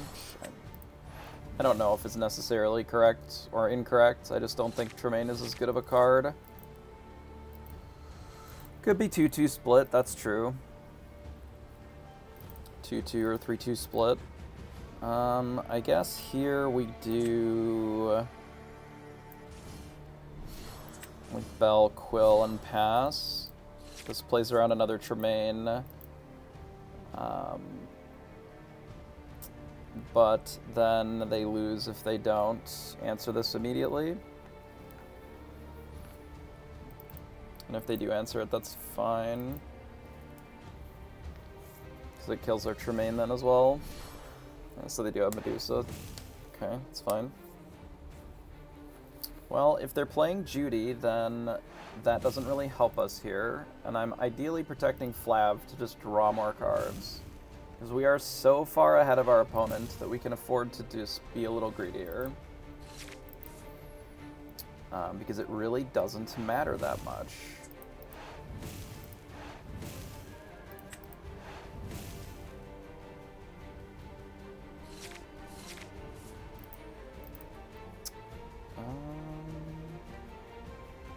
Let's do this.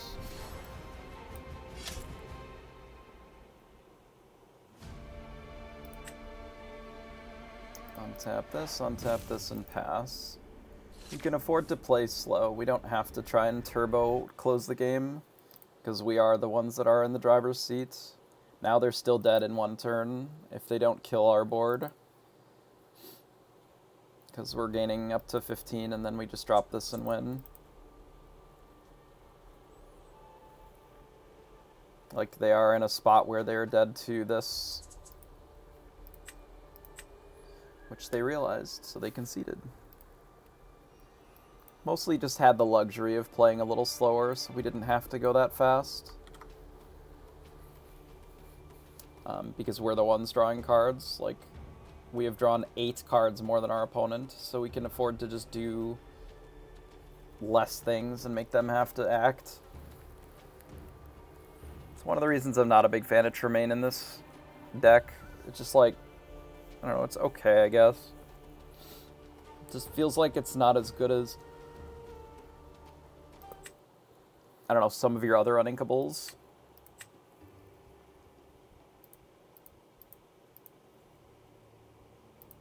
It's not, like, bad necessarily, but...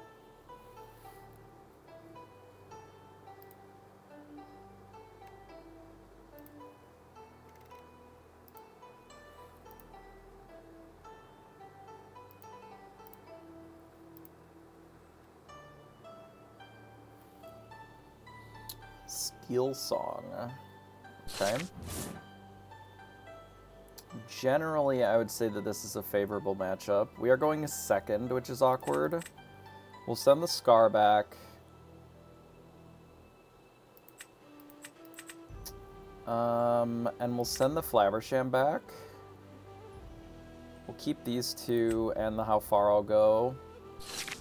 Ideally rip into something. Fishbone Quill is fine. Mufasa is strong right now because the answers are worse, right? People are playing less things that respond to the Mufasa deck. Do you think we'll see a meta shift in the big tourneys with the 2-game format? I mean, almost certainly. Like, the meta will pretty well always shift some, given...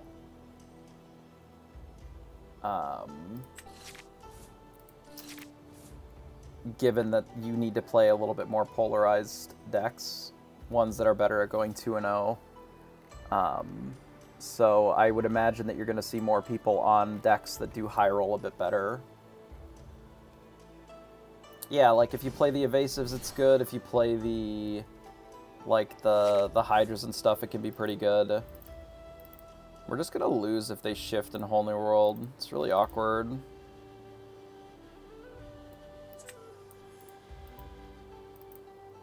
There's not really anything I can do about it either.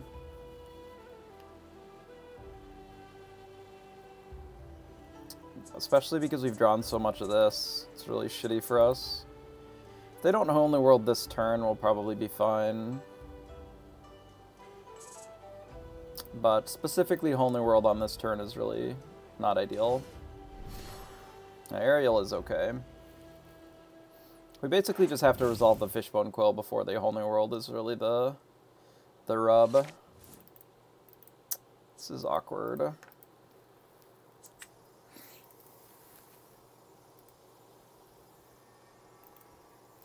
Do this. We'll ink. I guess the Be Prepared. I can really ink Scar, it's kind of all the same.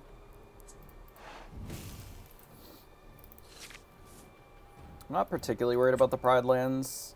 We can deal with it later. It's not really that good of a card. Just don't want them to Whole New World. I'm surprised that they didn't shift last turn. It's kind of weird. So this is also a Whole New World then? No, this is their Whole New World right here.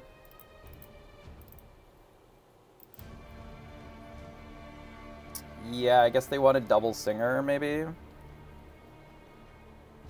I decided to keep the one jump ahead in my hand in case they didn't Whole New World this turn. Because then we can do, like, how far I'll go and one jump ahead, or just the Medusa. Okay, that's fine.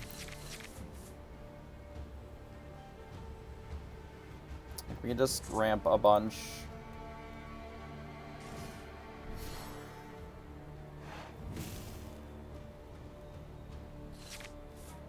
We can let it go the aerial if we want, but I'm not even sure if that's that good.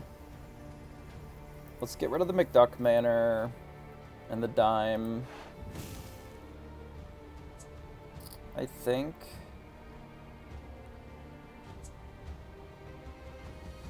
Yeah. Let's get rid of those two. Let's do this. We'll take a dragon. And then we'll pass. And then we could just, like, dump the Robin with the dragon next turn. Oh no, they Benjed my Fishbone Quill and I'm already at 8. What am I gonna do? Excuse me, let me roll my eyes. I just want to roll them even harder. We do need a Be Prepared or a Scar. Unfortunately, we lost 2 of our 7. Which is a bit awkward.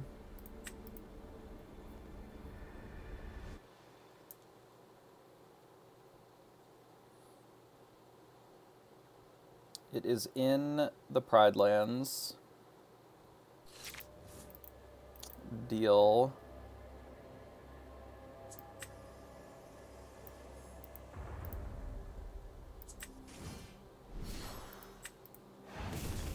It is no longer in the Pride lands. They are at 10. They can go to 14. They can go to 17 if they shift Cindy. I'm going to assume that they're going to kill our Maleficent Dragon here, but maybe not. The way that it looks, they're not. I don't know why they didn't put Benja in here first. That was probably a mistake.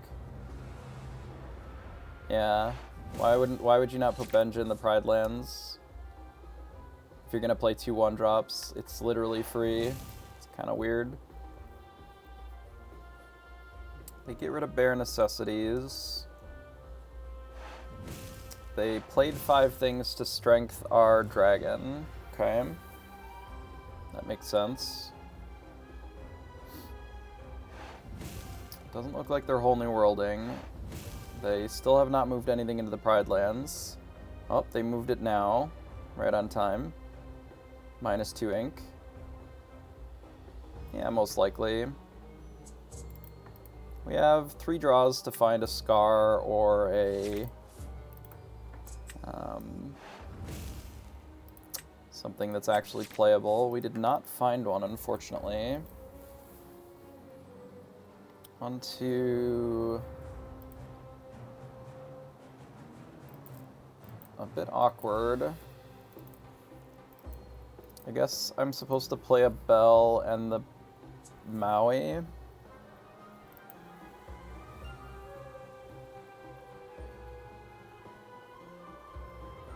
Ink a Bell.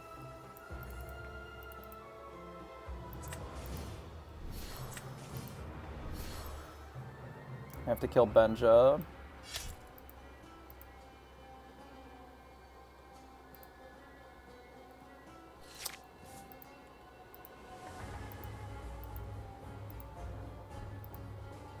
Yeah, I'm surprised they didn't use the Bare Necessity there if I just, like, have a B-Prep.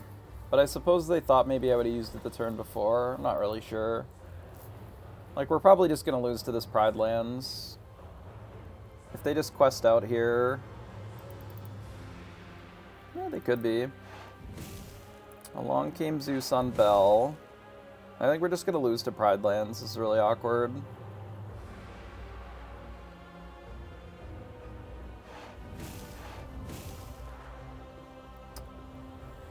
I'm surprised that they didn't just...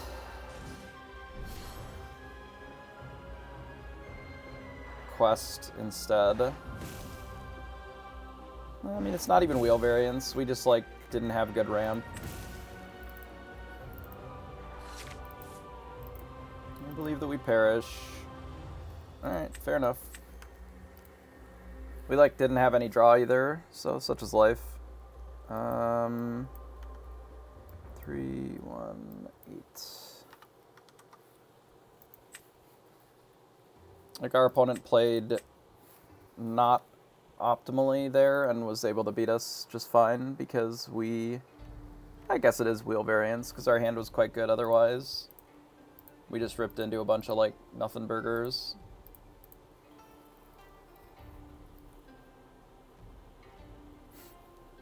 But that'll happen sometimes. We had a lot of our draw in our opener and not in the second one. Yeah, ripping into like 3-1 jump ahead's pretty ugly.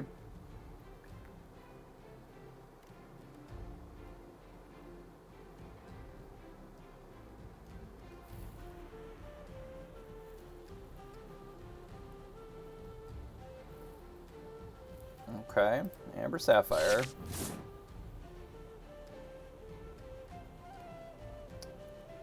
I have no idea. I literally have no clue what will be the best deck. I wish I did. It would certainly make my life easier if I had an idea of what was the best deck. Because right now I'm lost myself. Maui's probably good in this matchup. We have Scar too, though. We can just use Scar instead. Double dime, huh? Convenient. Aurora.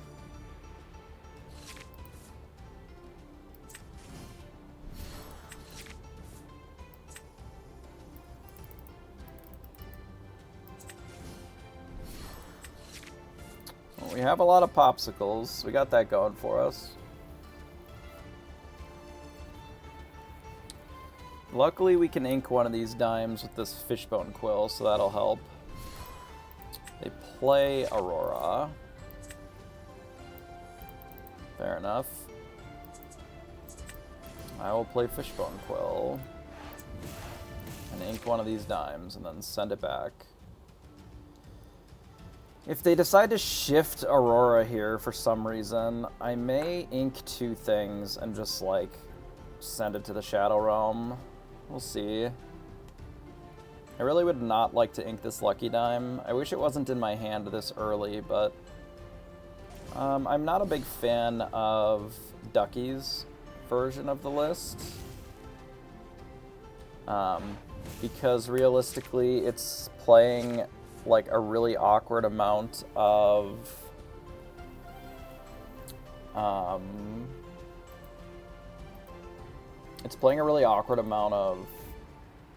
items for the Flaversham to be viable.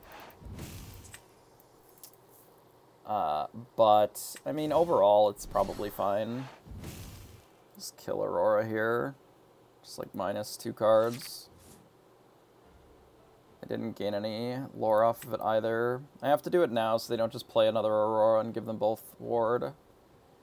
Which, I guess, if I wasn't going to do it now, the alternative that I could do is just... this could just be a Scar instead, and then I could clean it up with Scar, but... bare necessities, that's fine. It's annoying that my dime is gone, but it doesn't really matter. Because we can get it back with Crab later.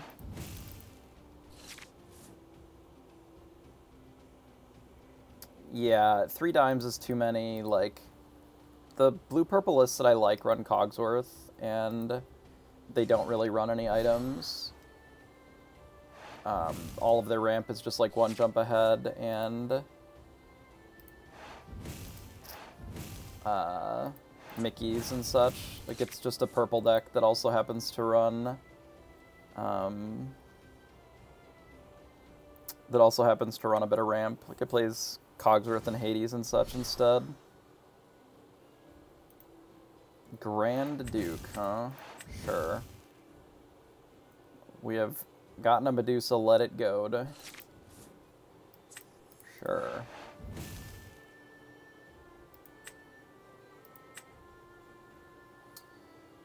I almost want to take another...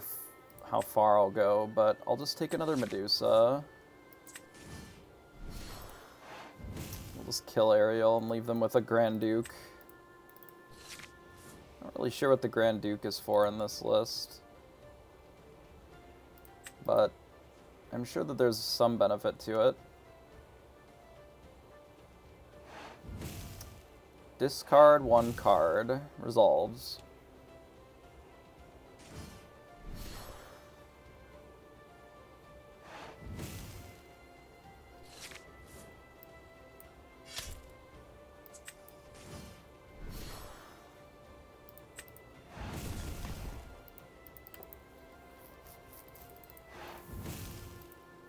Yellow really doesn't add much to the blue package.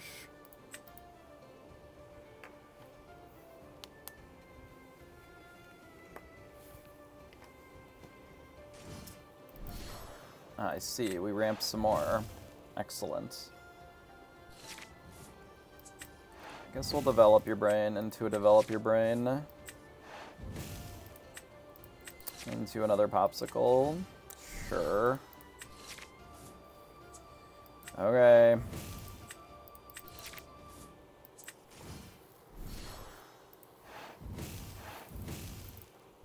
This quest. It was good in set 1 when there wasn't a lot of good draw, like when Stitch Surfer was some of the better draw in the format, but it's a lot worse now. When there's just, like, better draw. Nah, I didn't care about healing Medusa. I need to get the dime back anyway.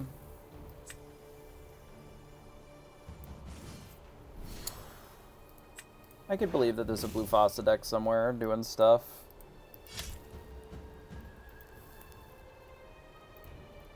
I don't necessarily know if that's good. The problem with all of the Mufasa decks that aren't running red, it's just like really awkward. What is Last Stand? Banish a character that was challenged this turn. Nice of them to discard a card for us. Alright, they're done. Fair enough. You've fallen in love with a new anime? What anime is that? I am all ears. I assume it's an isekai. They're all isekais now. Which is not a deal breaker for me, because I do enjoy them.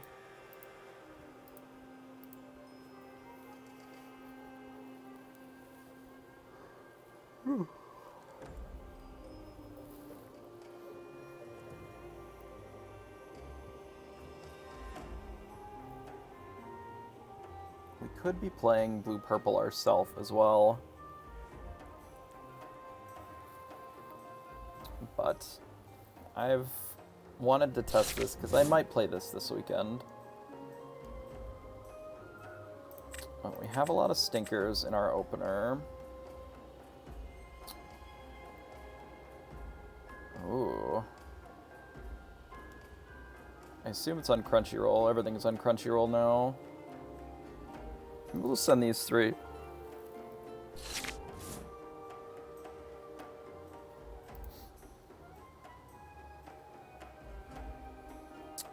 I attended 6. I won 2 of them, and I got 2nd in a 3rd one. I got 9th. I top 8'd one, and then the very last one I like really quickly 1-2'd and then went home early. I was burnt out because I'm old now, is my excuse. There's a lot of paper cards, especially the ones during the week were really rough. Their necessities is fine. I don't actually care if they take Quill or whatever, it doesn't matter. It's like annoying, but their hand is kind of bad then. We can send the Tamatoa. Popsicle and pass. Obviously we don't get to ramp, but like they can shift and get out of this anyway, so it just doesn't really change much. Our hand is like okay, but not great. This probably could have been inked this turn. It will be annoying if they hit Whole New World next turn, because we just like literally haven't done anything yet. But we'll send it. It's on Crunchyroll and it's cute. Okay, might check it out.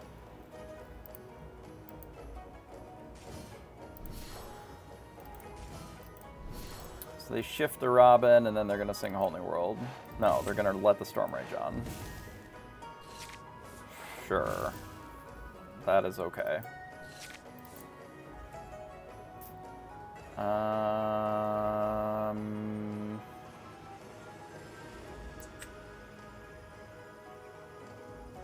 This is kind of tricky, actually. So there's just sort of 2 schools of thought that I can do here. One is that I can play Flav to draw some cards, and then next turn I can do Maui, How Far You'll Go. The other one is that I should just How Far You'll Go now, which I think is probably the case.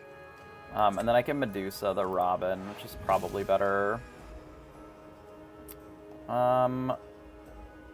It doesn't really matter if I draw the Scar here. I'll just put it into the bin. I would rather have the Popsicle for the Inkable, I think. That's a bit unlikely, but fine.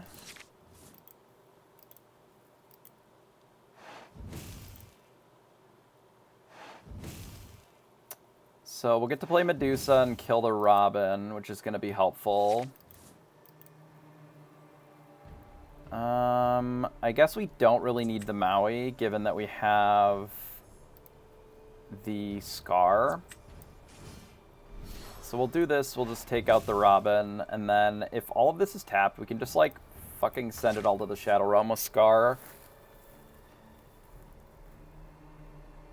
Which will end up being pretty good with the Popsicles as well. They're gonna sing and kill Medusa, which is fine, because then they're not gaining 2 lore here, which is just strictly worse, I think. They played Pride Lands. They Whole New Worlded. That's unfortunate for us then. I mean, I guess all it does is put the Pride Lands in play, but it is a bit obnoxious because the Scar would have been a better drop this turn, and now we know that there's only 1 left in the deck. Double Pride Lands. I guess we're gonna die to the double Pride Lands. Really know if I can stop that.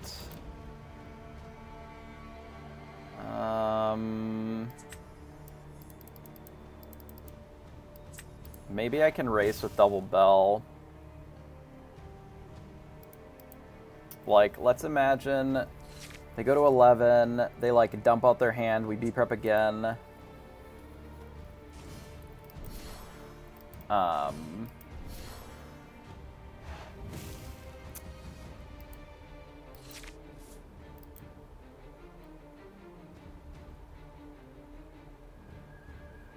I can ink 2, that gets me to 9. That's not enough.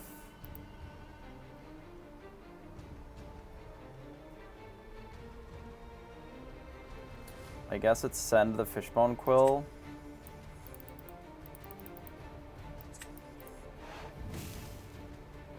So this puts them to 13. I want them to like play out their hand again.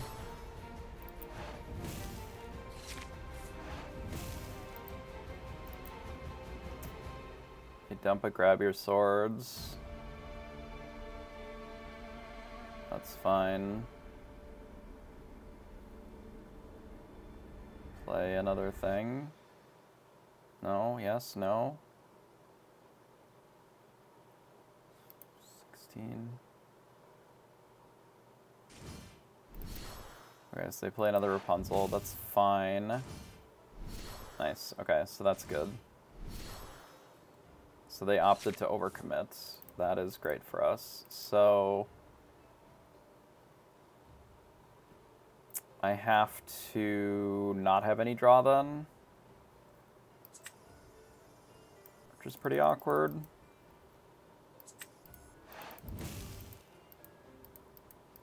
But it's like the only shot that I have, I think.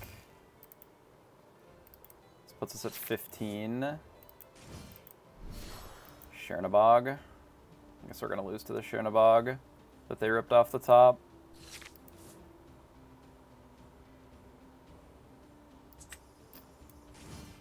I just don't know if I'm going to be able to get the bells in play. Maybe. We'll see. If the Maleficent lives, we can kill the one of the Pride lands.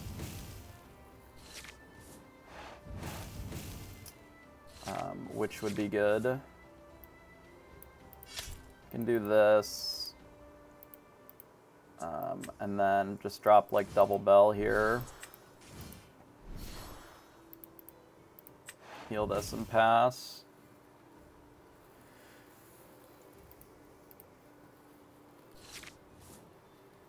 So 18.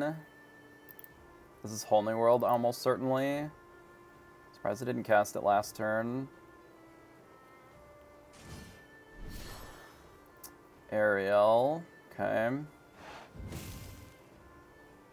They do have a Whole New World now. The Ink Queen. Okay,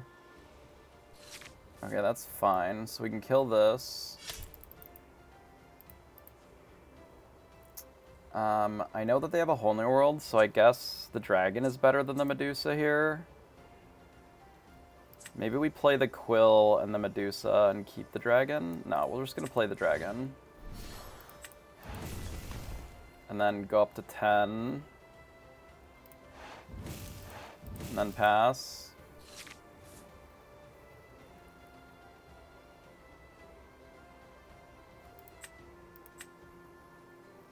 Nice.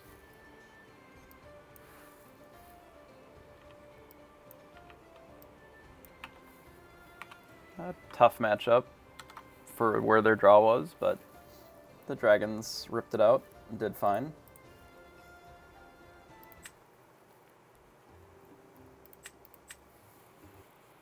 Play a bit more games tonight, and then we're going to play more tomorrow, for sure. I did a little bit of Cobblemon, a bit more Vault Hunters on a server a bit ago, but I've just been so busy with the set champs and preparing for Atlanta and stuff. I just really haven't had a lot of time to do anything outside of just like Lorcana.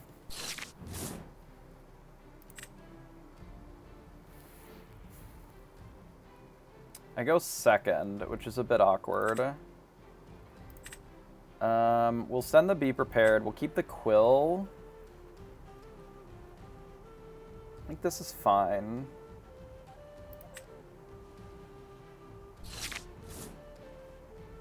Okay. Yeah, Vault Hunters, it is enjoyable overall. This is a bit risky. Yeah, it's fine.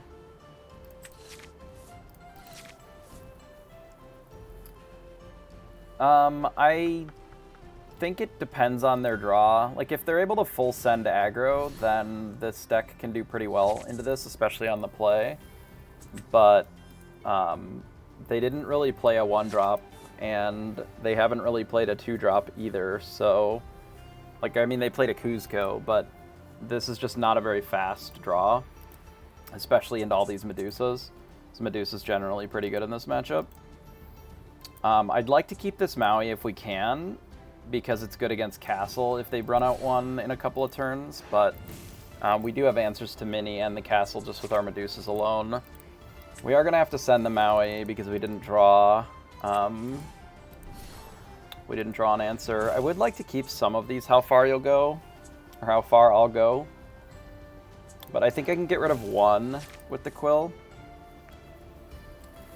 Like, they're going to get 2 lore off of this Mini, which is fine. I don't love that they're getting lore out of it, but we can't really stop them from getting the 2. But this gives us the ability to also threaten the Castle and take out the Mini. So we'll be able to kill the Castle the turn after. If we want to. I think I'm getting rid of Be Prepared. Oh, I don't have a... I have to ink this Maui. It's fine. It's fine. We'll send it.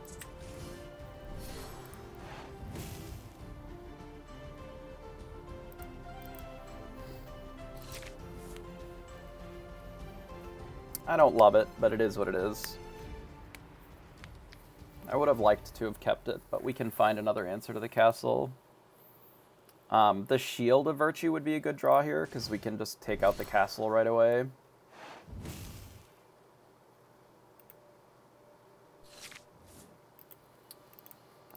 We did not draw Shield of Virtue.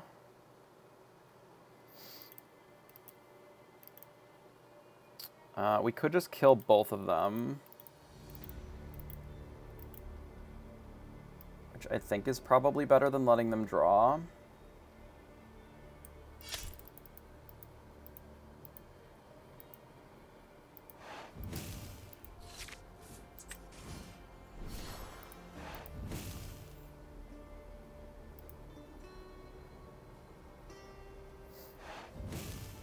I think we do this, and then we don't actually need to do anything ink-wise this turn.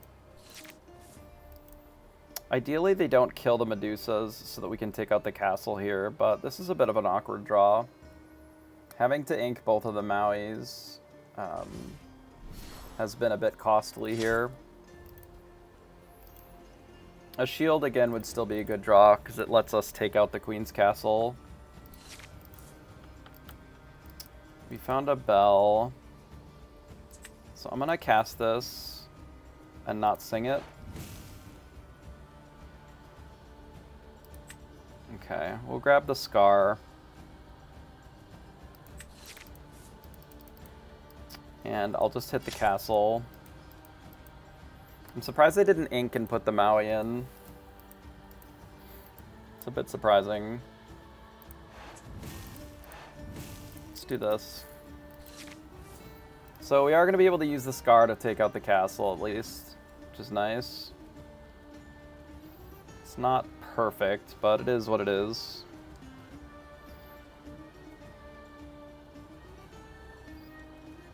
Ideally, it would have been where we can kill something and then do that, but that has not lined up for us. Maui trades with the Medusa. Their hand may be really bad, too. Especially since they didn't,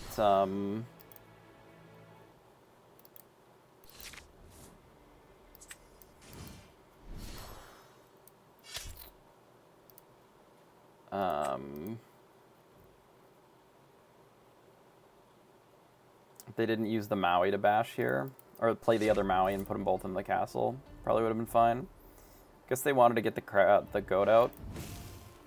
They probably have some bounce then, would be my assumption, which is annoying.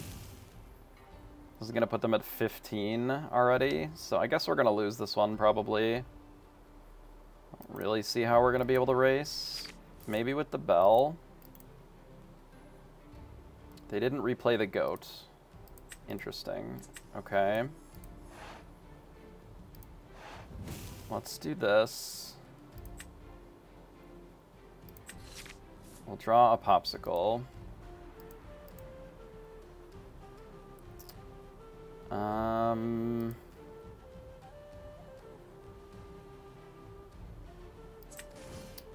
So we'll play a popsicle to start.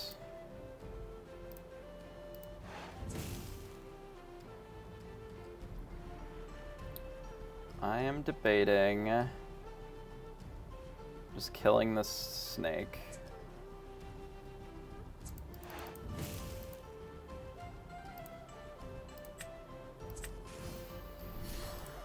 I think kill the snake is fine and pass.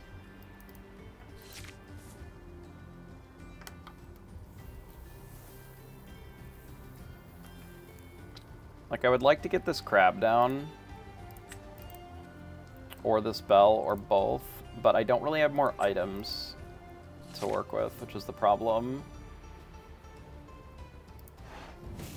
So we're gonna do this, and then I'm gonna do this. Their hand is almost all like B preps then, so I would rather do the crab to draw more cards than play the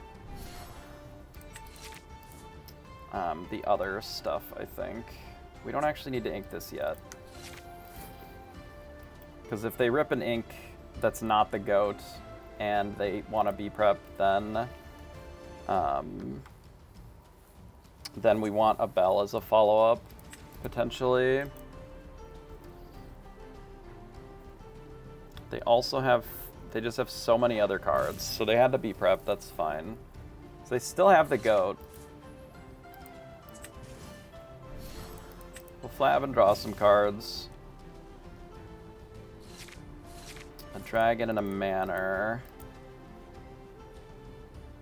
So I can't quite play both the manor and the bell.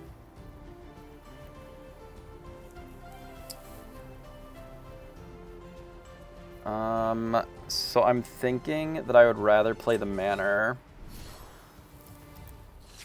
and then just pass. Okay, so they did have a Medusa, which I did suspect that they had, based on the cards that they hadn't killed.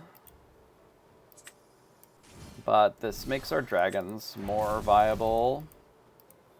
So we'll do this. I'm also going to run out the Shield of Virtue. We don't need the extra quill now. I'd rather have the ink to potentially untap this with the shield.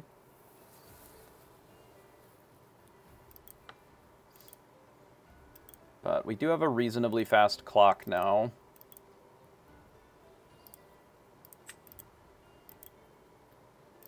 It is not as fast as the bell would allow for us, but this does allow us to play around Medusa a little bit by not running out the bell just yet.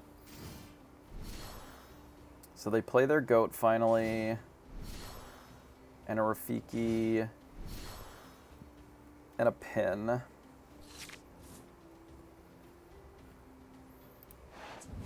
Okay. So we'll do this. We'll quest with our Mal. Let them go to 16.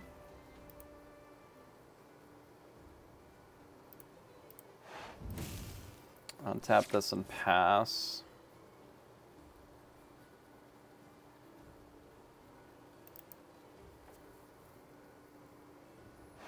They could get us pretty easily with a goat, or with another goat here. Be goat number 3, I think.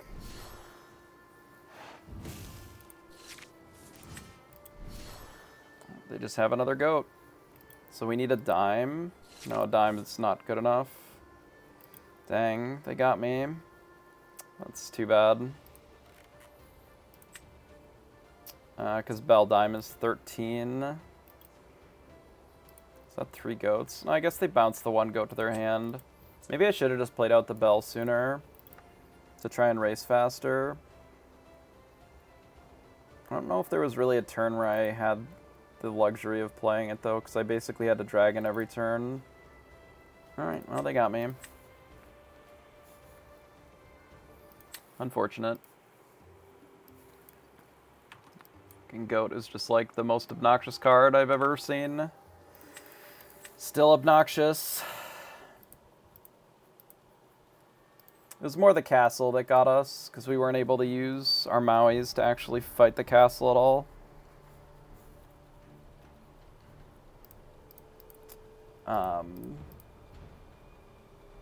If we would have been able to not let them gain like 8 from the castle, I think we would have been okay. They just gained a little too much from the castle before we were able to deal with it, so then they could close the Goat more easily. Alright, so we go first. We don't need the crab or the let it go this early. Or the second flab. I think I can throw all of these back. And we'll keep the how far I'll go on the other flab here. Not bad.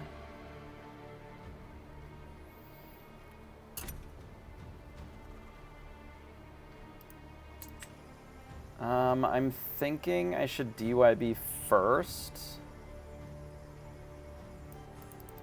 Over the popsicle. In case we rip the...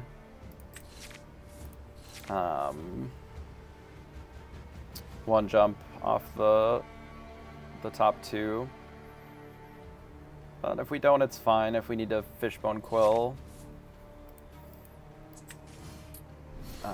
as our ramp, that's okay. Let's ink one of the quills and pass.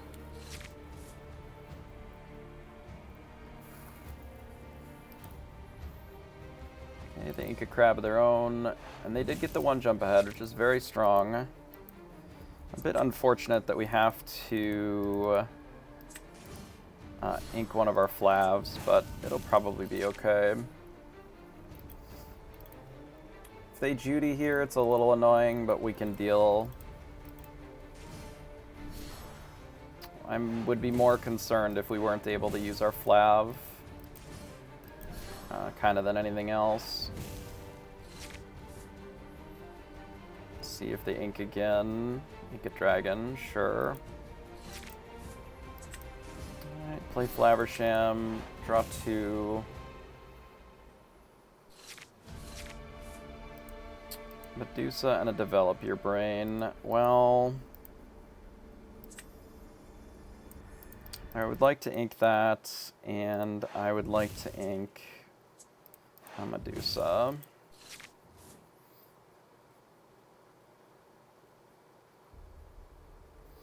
I will Medusa a Flaversham if they play one. I would not mind keeping the quill and just doing how far I'll go.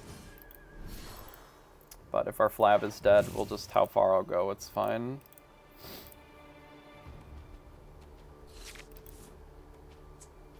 Could play Bell, but I think I'll just do this for now. Can ink the Bell here, actually.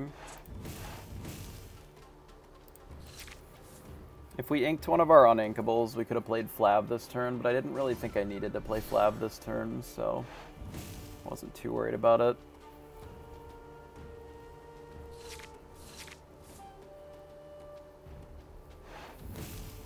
It's annoying.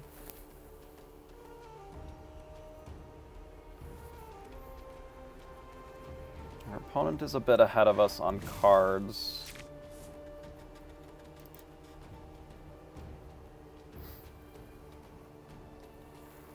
It's pretty even, I suppose.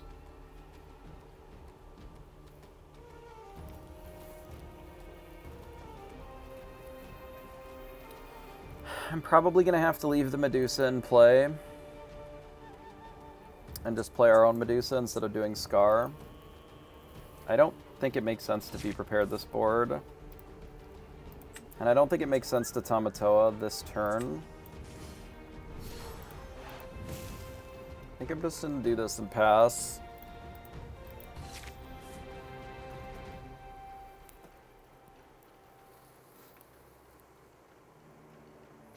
I wouldn't mind doing this next turn. A second one. Man, brutal for us. It's one of the better cards in this matchup for sure. It's really good for them, especially if they get to be the first one playing the crab. Yeah.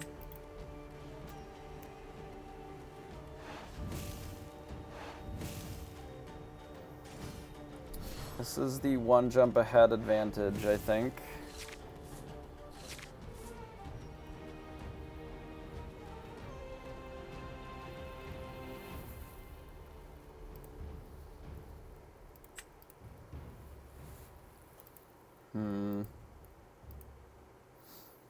So I do have a couple of choices. I can try to set up singing Be Prepared. Like leave them with the Tamatoa for a turn. Let's do this.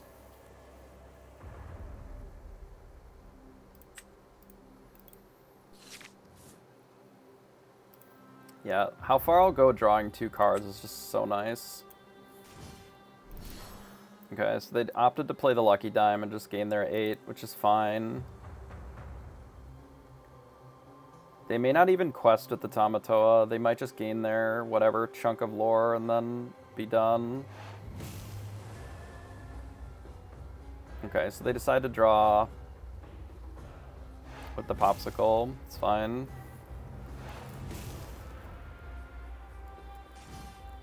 I may not even necessarily have to be prepped then. Like, I can just bash Scar into it and Medusa.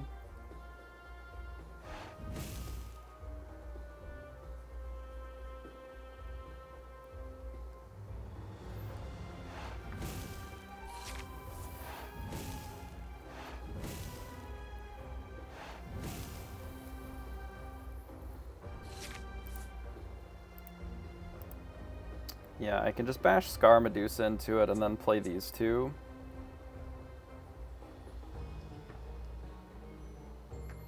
Draw extra cards.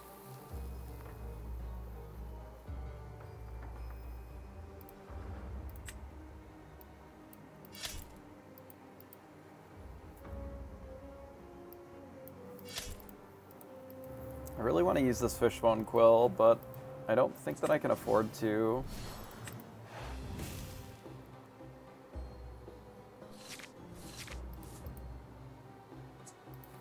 How far I'll go would be really nice here too, but I think I have to just do this. And then if we can sing this, that would be ideal. I don't know if we can race now that they have the dime down. Like that they had a turn where they could do it for free. It's gonna be really tough since we don't have a dime of our own. And we're so far behind on cards. We'll do our best, but it's gonna be tricky to win this one. The one jump ahead into the double how far I'll go is pretty hard to keep up with. Since all of our ramp was Quill instead of drawing cards with the how far I'll go. That's why they're 4 cards deeper into their deck. They're looking to play another Tamatoa here.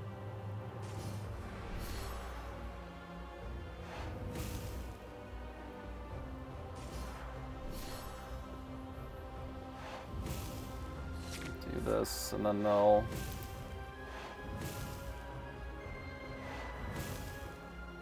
go to 11. Okay.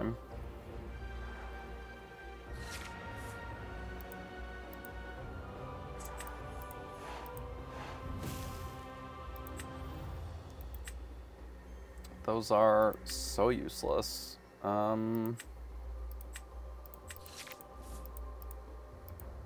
Maybe I should have taken the crab here. Or the flav here, just to draw more cards later. But I think I have to be prepared this. I don't think I can let him keep the crab.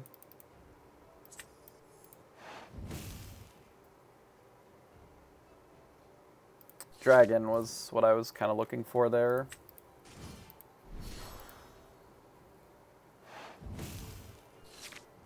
We are a bit behind. Oh, they have Dime Bell too. Yeah.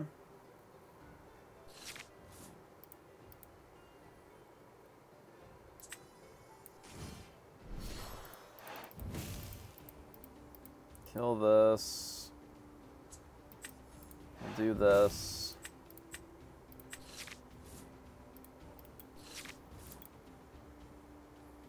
Another Bell just kills us. Another Tamatoa kills us. Flav is pretty bad.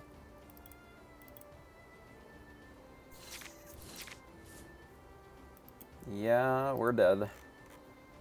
Opponent had a much better draw than us. They blasted us. What you gonna do? They're already at 18. Yeah, any 2 lower Quester kills us. And they just have another Dime. So any Quester kills us here.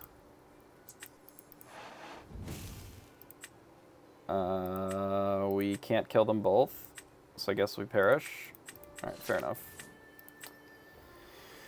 We die again. Unfortunate. It does feel like this deck just has so many shit draws.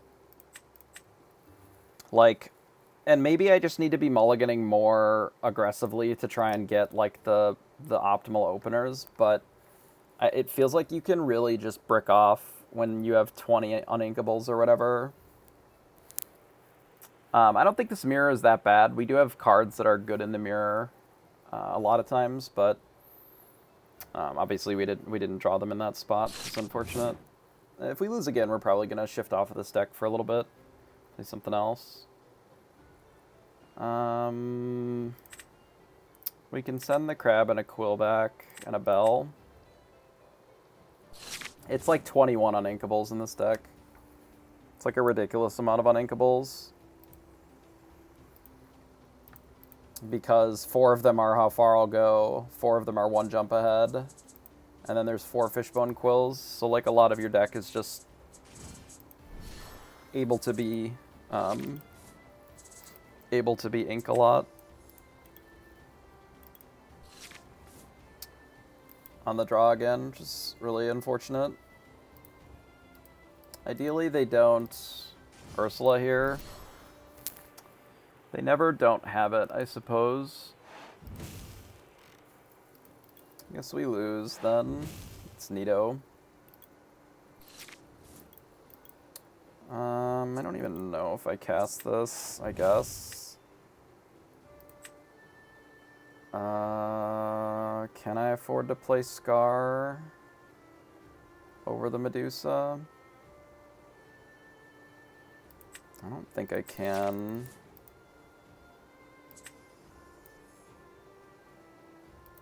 Like, I have to do this on turn 4 or whatever.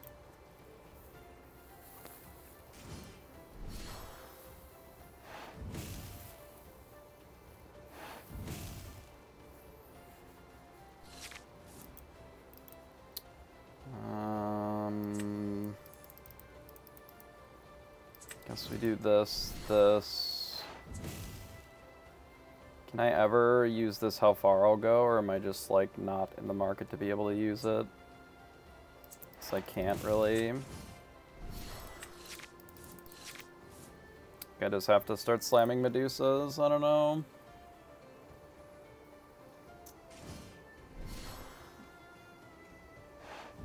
They just always have it, huh?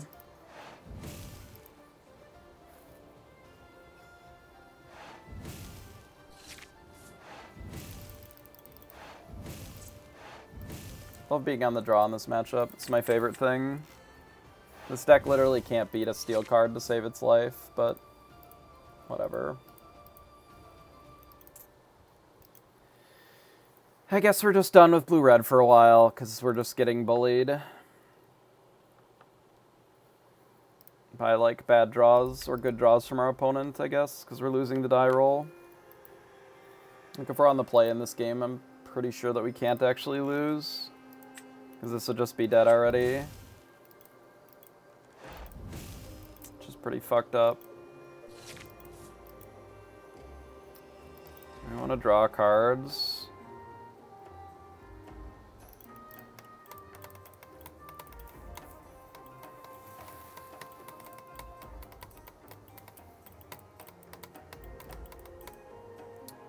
I don't know what to do here.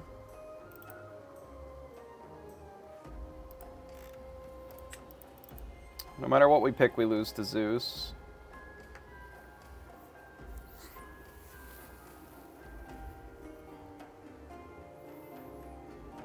Is the play to get rid of the Medusa so that we can try to keep the Flabbersham?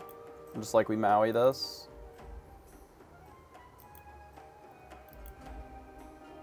Or do we just like get rid of 2, kill the Ursula, or kill the Merfolk and then Ursula destroys us? I don't know. I don't know what the answer is. We'll do this, I guess. Maybe should have healed it with the Popsicle here. So that we don't just die to strength.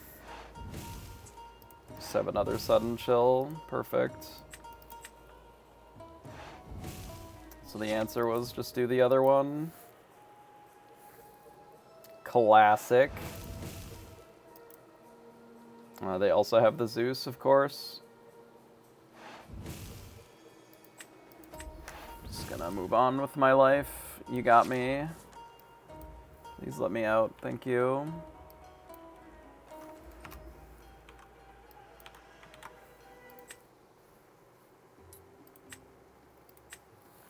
If this is all we're going to be playing against today, we'll just play something else. Something that is better against those decks.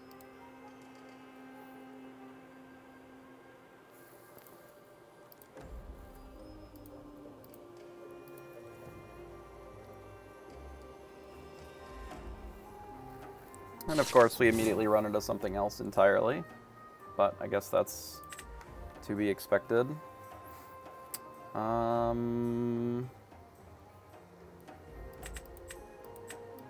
I guess we can send these back. We're looking for ramp.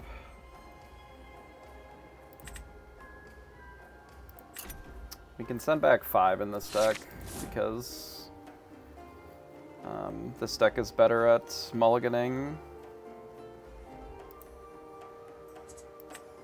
We'll ink Simba this early. Ramp would have been nice, but we can live without it since we've got this and we have a Cogsworth already. Both of our Simbas, I guess.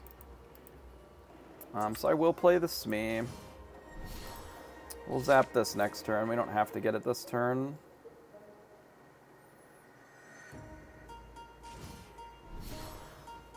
Could also zap the Blue Fairy too. Let them keep the Robin. We have this that can kill it though, which is maybe better. I think that is better. Let's just send Flav. Fire the cannons, the Robin Hood. Get in for 2.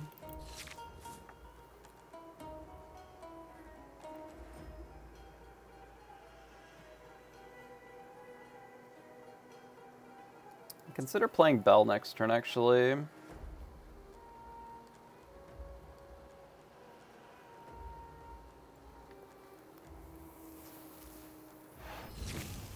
Draw 2 cards, sure. We don't necessarily need this Bell in play either. What if we just play the Popsicle instead? The Bell would be nice because it gives us the option of ramping, but it's really not that important. The Cogsworth is more important.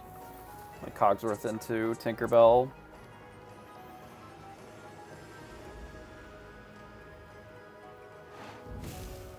Fire the cannons on Smee, sure. They play a Robin into a Smee themselves. Okay. Well, we found a Quill, a little late, but it's fine. So we'll do this and play Cogsworth, and then pass. And then if I have to ink the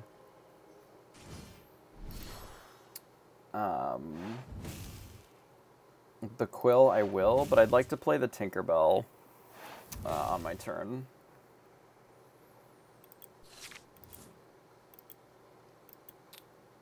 Unfortunately, it looks like we do have to ink the Fishbone Quill. But we can just run out Tinkerbell here.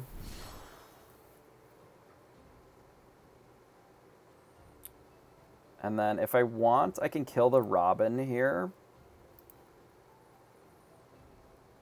And then heal the Cogsworth, or I could just not use the Cogsworth at all. We get Whole New World here even. It's not great though. I think I'm just gonna pass. Like if they quest with these, the Tinkerbell just gets to bully them, so... Like they might shift the Jafar here. Just gonna lose this to me, sure.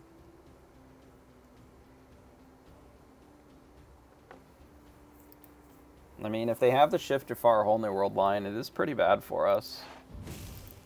Grab your swords. Okay. So... I think I opt to try and kill the board then.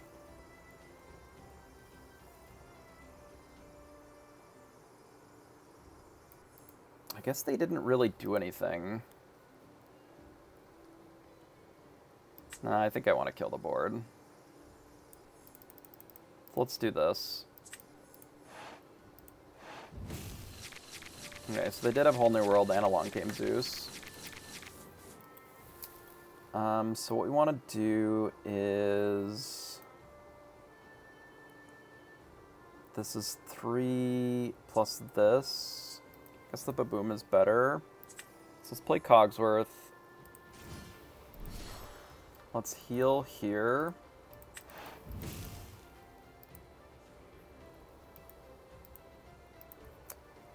Let's Baboom the Jafar.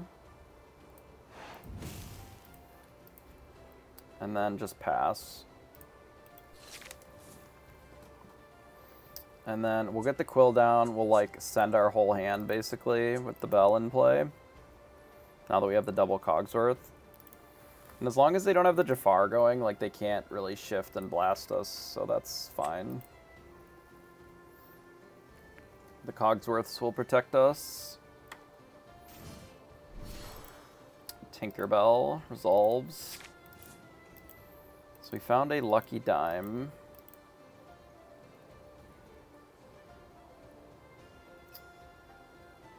I could also just get rid of the Let It Go. Play Beast Smee or Beast Fishbone Quill.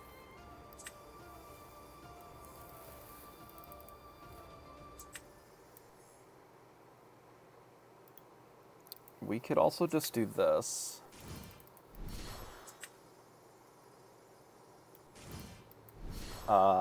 Whoops. Okay. I guess it has not allowed me to ink my second one with Bell. That's neat. Love that for us. This should just be a beast, and this should be my inkwell, but thanks, Pavel.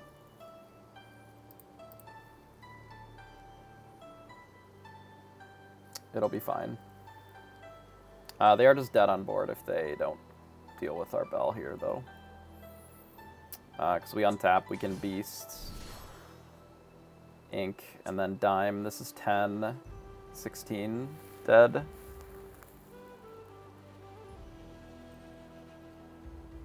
If they just cast Jafar, they are dead here to the dime.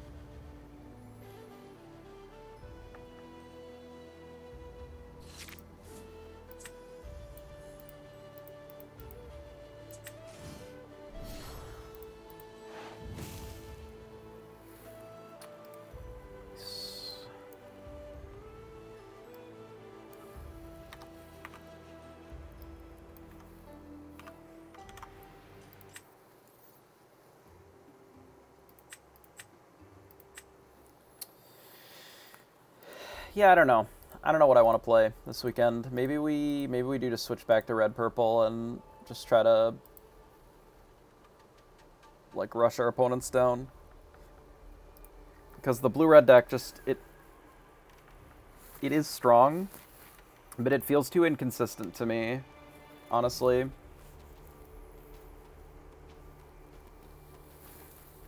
Like, it loses to itself too much. It's just like a hyper ramp deck, but if you miss on your ramp, or you get disrupted, or your opponent just plays shit too quickly, you just kind of lose.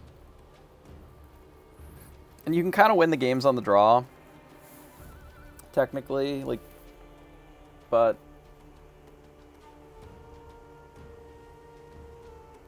you just struggle to win the games on the draw. You can win the games on the play. Whereas a deck like this is better on the draw.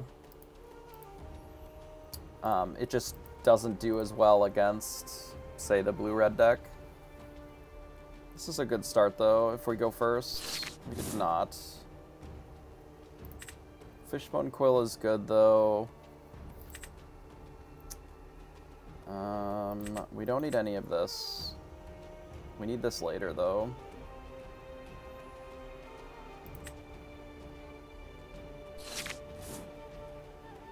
Okay. We can maybe make this work. We'll see.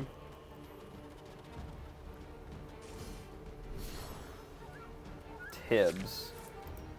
Interesting.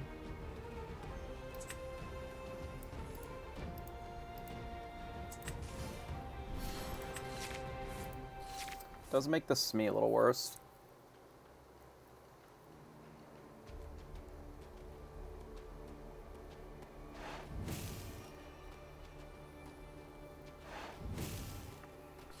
One jump ahead. It's pretty good. This matchup, the Beast is kind of bad, because they generally have Medusa a lot. It's a lot more than most. Tibbs is kind of interesting, I guess, as an anti-aggro card. This is a 2-2. So they play out a McDuck Manor, which is just discard a card for them. I can maybe let them gain a little bit so we can get our Fishbone down. When are we ever resolving our shit if we do this?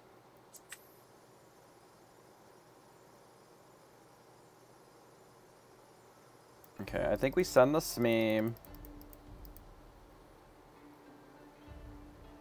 I almost just want to quash all of their shit right now. We'll just hit that. We'll bash here. We could just heal the Smee. That's probably fine. Do this and just say go. Like, now what? They have 4 cards in hand.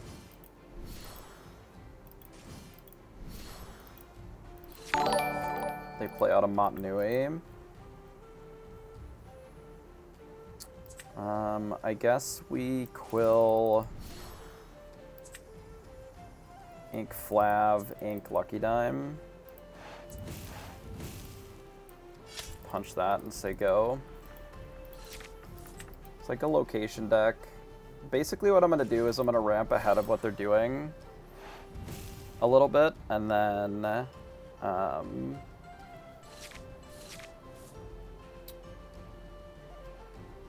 I will try to Whole New World.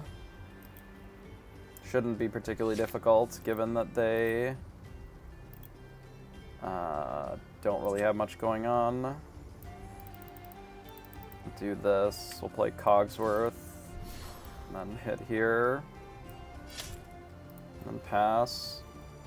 And I'm not going to use the Quill on the Beast Hard-Headed, because if they play an item and they don't Flav it, I'd like to hit it with the Hard-Headed, I think.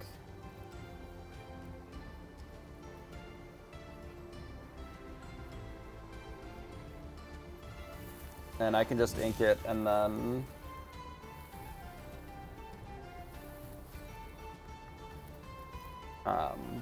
ink and Quill next turn anyway. Go up to 8.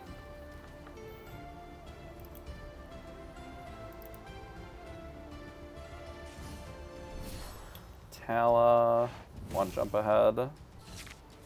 Bit annoying. We can hit him with the Tinkerbell though. Maybe that's better than doing Whole New World this turn. Because we can actually kill the Flaversham as well. Do this, do this.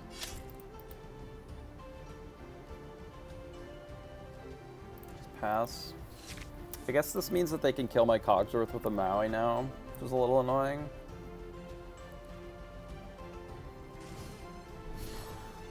Ugh, that's even worse.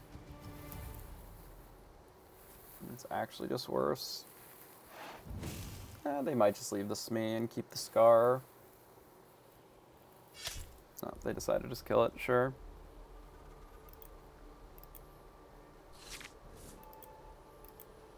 That is actually not bad.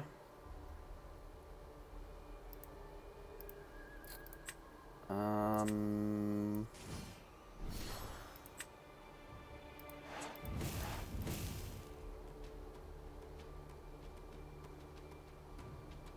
just gonna pass for a turn.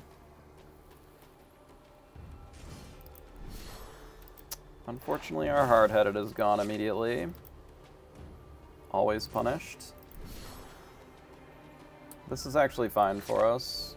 So they didn't even do it. So we're gonna play Bell. And just sing Whole New World.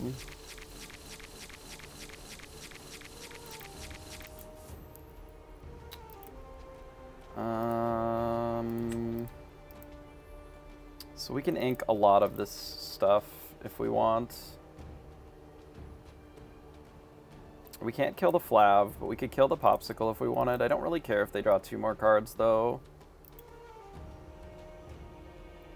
I will play the Popsicle. This is a good draw, too. It's Ink Beast. We can quest here. Let them scar me if they want. I don't even care about this Grab Your Sword. Get rid of that. We're going to play the Flav. We're going to crack the Popsicle. Draw 2 more. Play another Popsicle. And then we're going to ink this Baboom. And then we'll pass. And then if they B-prep, that's fine. Because we can play a couple things. And if they, they just, don't have the ability to ramp enough. Because we can play Bell and just Whole New World, too. Okay, so they're not B-prepping, they just played Bell. It's kind of good for us, actually. Because we have a Bell out already. We're just going to gain 9 on our turn. Double Bell. Ooh, that's spooky.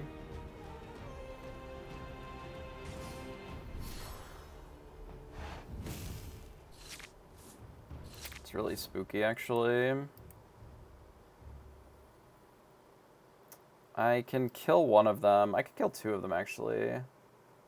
And still quest here.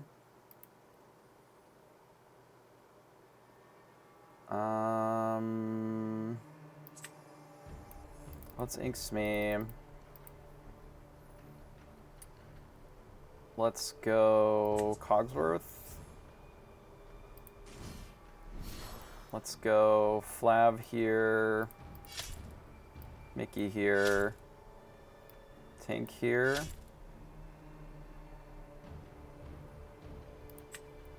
Shoot Bell, play Simba. Shoot Bell.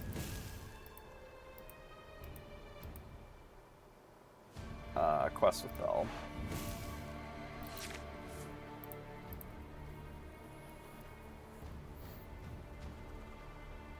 I don't know if his intention was just to try and ramp a bunch. Maybe it was. I think that if he had B-prep, he would have used it last turn.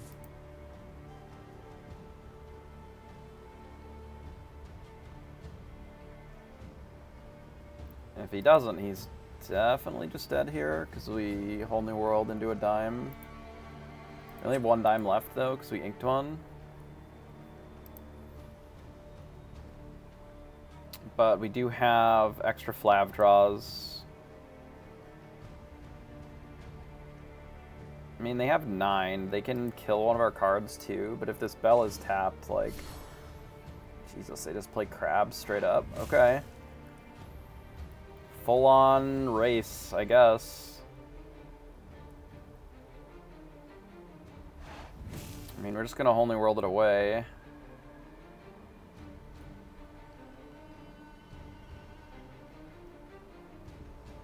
Which will be fine. This is 13. Dime would be lethal. Even if we Whole New World 2 things. So this, ink this, ink this.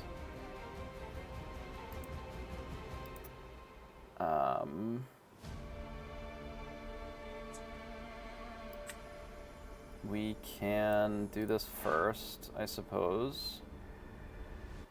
We'll do it this way, I guess, because I can, like, kill these, in theory.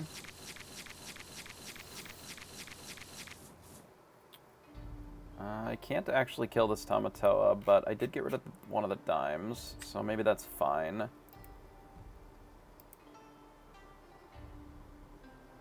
Is there any way for me to dig more? Yes, we can do quite a bit more dig, actually.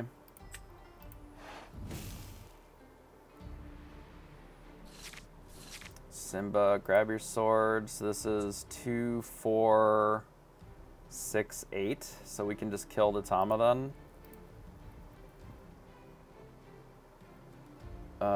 Yes, we can just kill Tamatoa.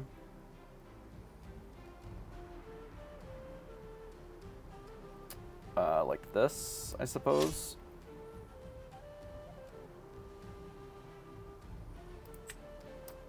Damage this thing.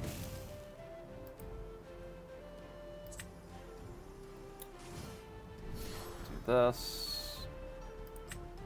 Do 2 damage to the crab. Do crab damage. Do more crab damage. I guess that's a thing we were able to do. So blast all of his things, and then quest and pass.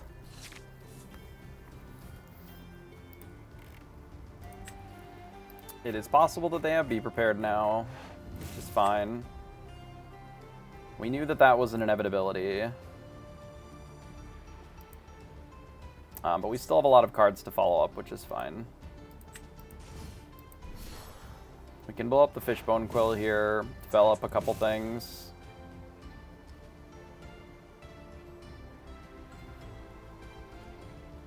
Dime would still be a very good draw. Another Whole New World would still be a good draw. Another Quill. Okay. They have 2 cards left, like...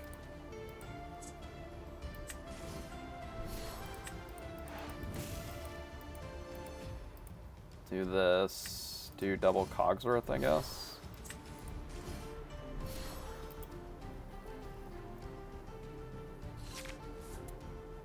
Wonder what they all inked that they had the Fishbone Quilling here that made sense. Unless they want to try and get close to like Tamatoa plus Dime, maybe. Which I suppose is possible. Dragon, yeah.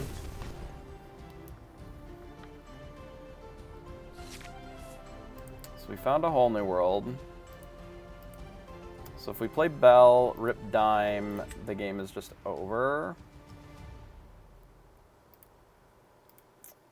Which is probably good enough then.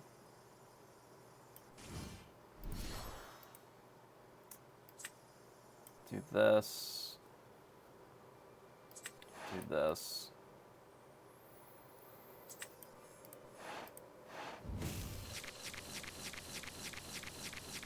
Where's my dimes? Help.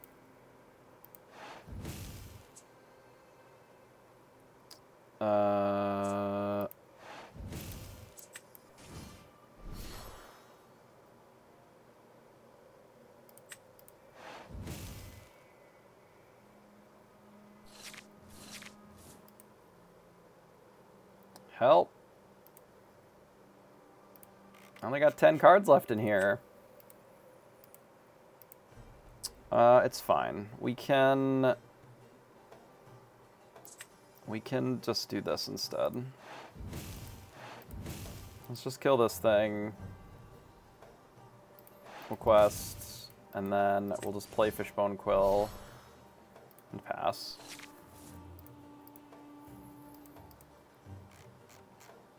And then we can drop the Tamatoa and just like Popsicle Flav. I don't even know if we have enough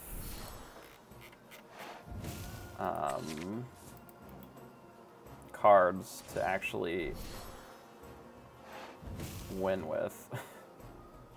It's kind of weird. Like,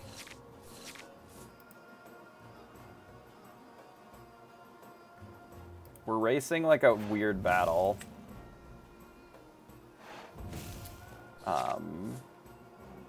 Oh, now Whole New World kills them. 1, 2, 3. Yeah, Whole New World also kills them now. So they drop below 7. As long as I find Whole New World in the next 2 cards, we get them. It's probably right on top, and we'll just cast it and win. What do you think?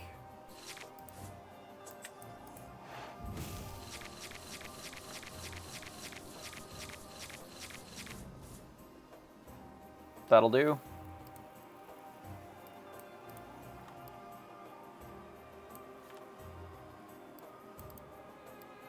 That will do just fine.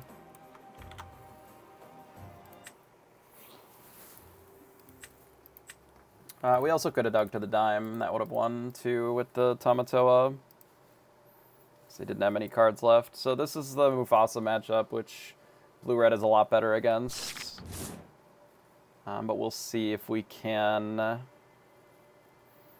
have enough ramp to participate in this game mode. We go second, so we kind of just have to send all. We can maybe keep Tinkerbell. Because we kind of need it to wipe their board anyway, but we can use it as ink if we have to. Okay, so we did find the Fishbone Quill, and we do have a Baboom, which is pretty good in this matchup.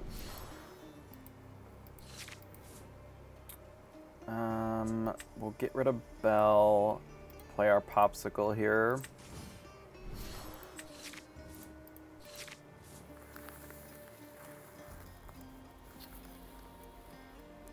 I am likely just going to kill this Stitch.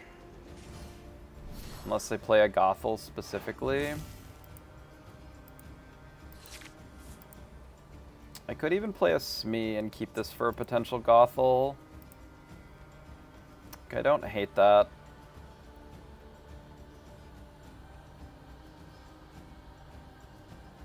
I'm not that worried about Gothel. It's just a little annoying.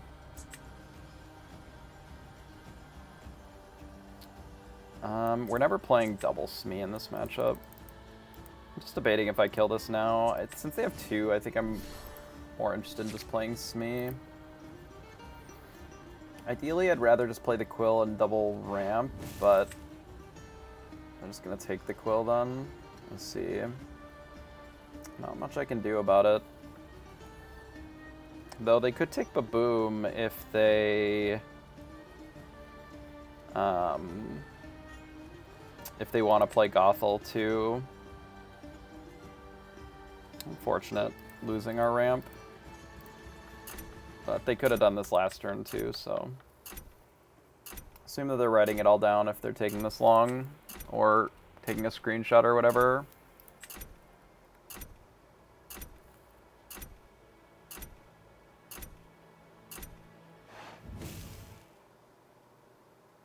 They took Baboom, so they must have Gothel then, would be my assumption. Yeah, they do have Gothel, which is fine. That was to be expected.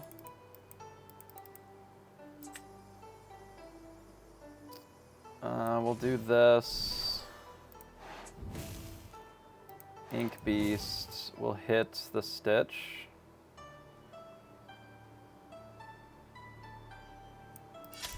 And then I think we'll Popsicle the Smee here. And then pass. And then if they decide that they want to just heal their Gothel here, that's fine. And if they want to trade the Stitch with the Smee, that's also fine. And if they want to use the Gothel to kill the Smee and have the Gothel live, then we'll Tinkerbell it. Yeah, that's fine.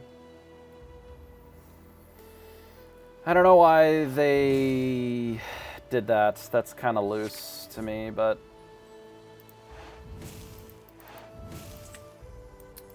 but whatever.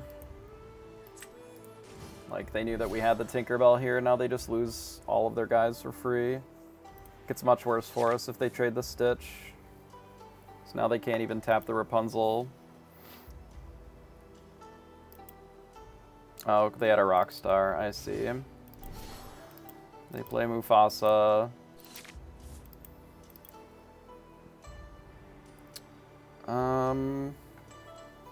We could play Beast here.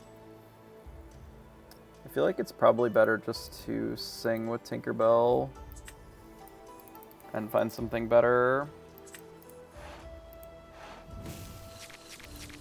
Nice. They had a pretty good hand. Medusa, Maui. The Stitch is whatever. Let's get rid of the Mickey. His hand is kind of bad.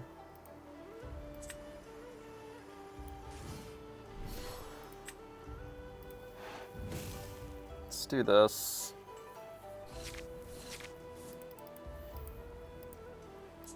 That is good. So we'll do this, and then we'll play Smee and pass.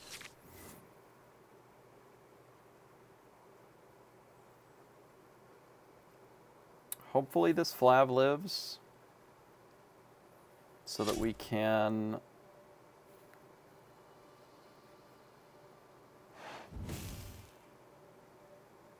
Nice deck. That's hilarious. That's so bad. Ah, Perdita. Nice. Getting Rocket Stitch to kill our Tinkerbell. It's pretty good.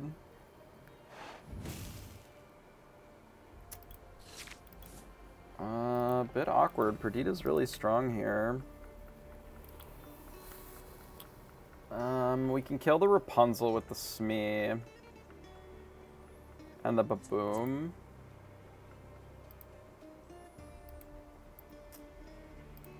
I'm going to send this beast to the Shadow Realm here, and then we're going to do Flav on the Fishbone Quill first.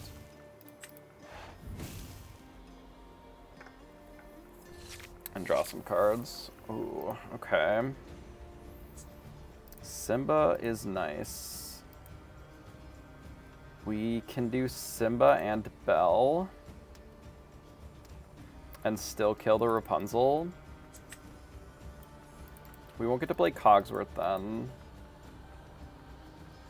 But it's probably fine to not have Cogsworth, right? Cogs is pretty good though. Yeah, because we can't ink another one. It's a bit tragic, but it's fine. We'll do this. Maybe we'll keep the Cogs in hand. We'll do this and deal 2 damage to Rapunzel. Bash Rapunzel. And we'll ink the Baboom. Then I'll pass. And then if they want a Rocket Stitch, that's fine. And they can just Gothel anyway with the Perdita, so drawing cards, like, I don't really care. But we have this Simba now, which is very strong for us, and we can Whole New World pretty easily because it's a fucking 5/7. Pride lands, sure. This is an interesting choice for this deck. I guess they can get Simba back if they have one. They don't. They just have doggos. Fair enough.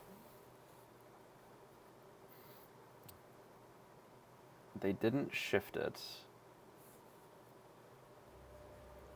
I mean... Okay, so they Kita. Just kill the Pride lands too. So Cogsworth is fine here. We're gonna play Cogsworth, and we're gonna Rise the Titans of Pride lands.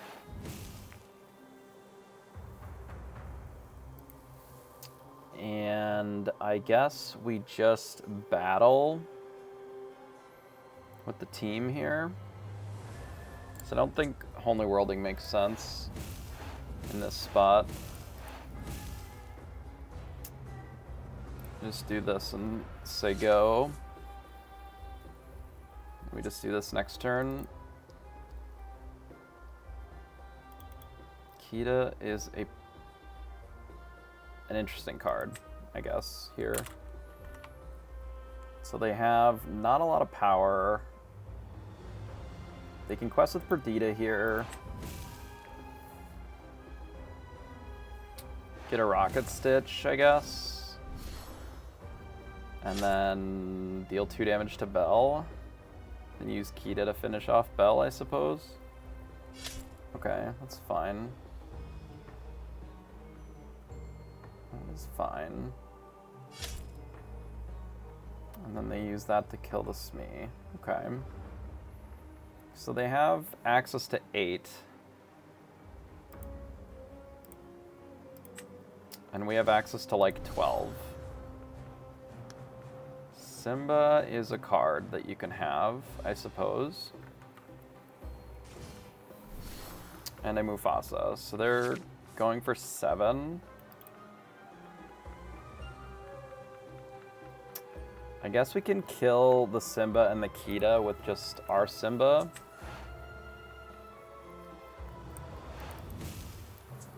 Which is probably pretty good.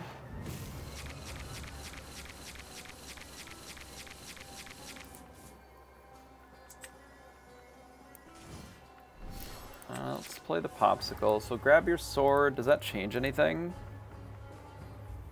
You can hit here. Grab your sword, hit here, shoot the Mufasa, and then flip the Mufasa. It changes things a little bit. A little bit, I guess.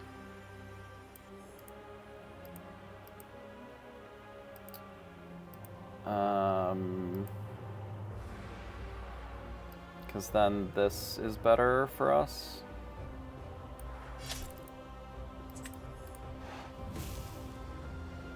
I guess I didn't need to get rid of the beast. I could have just played it, but...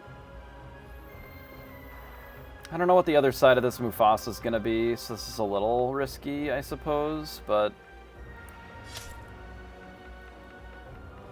I guess I don't have to kill the Mufasa here. That's probably fine. It can be another Pride Lands or something. Dragon is the worst, I guess. Maui is annoying, but fine. Can, like, kill Cogsworth or whatever. I feel like the play is just Mickey. And then pass. And, like, we're getting into the point where we can just, like, play the dime and dig towards Bell and then just kill them, because we're at 10. Like, we're just in the market to race now.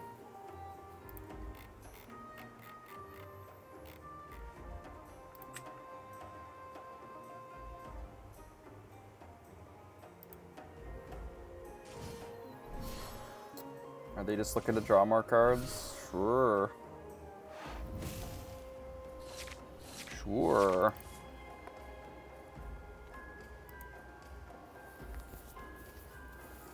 You've drawn many card.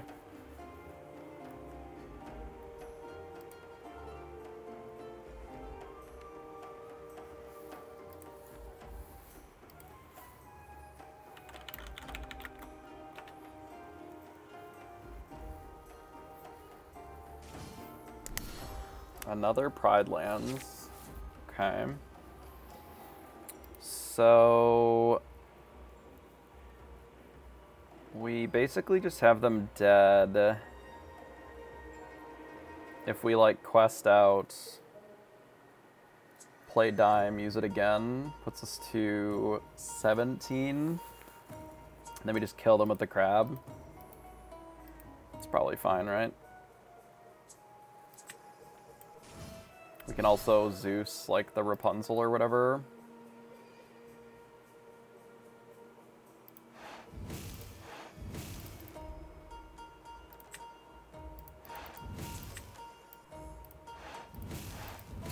Yeah, we'll Zeus Rapunzel.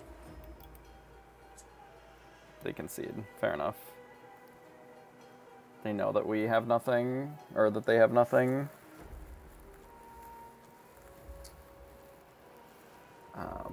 Presumably, as soon as we inked the thing, they're, like, just dead. Or when we didn't draw the cards, they knew that we were just gonna kill them.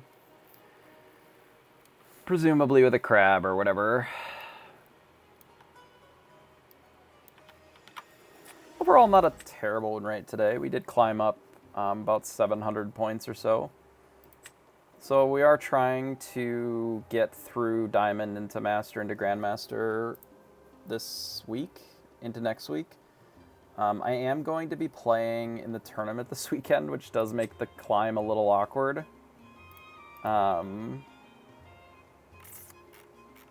We may have to push pretty long days next week if we want to try and get there.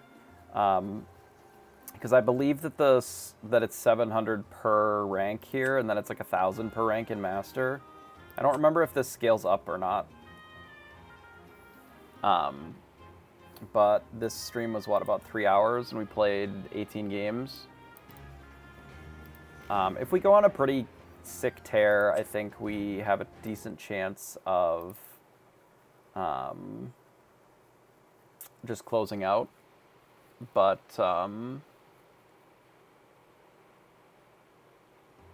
we're going to have to go on a decent run in order for that to work.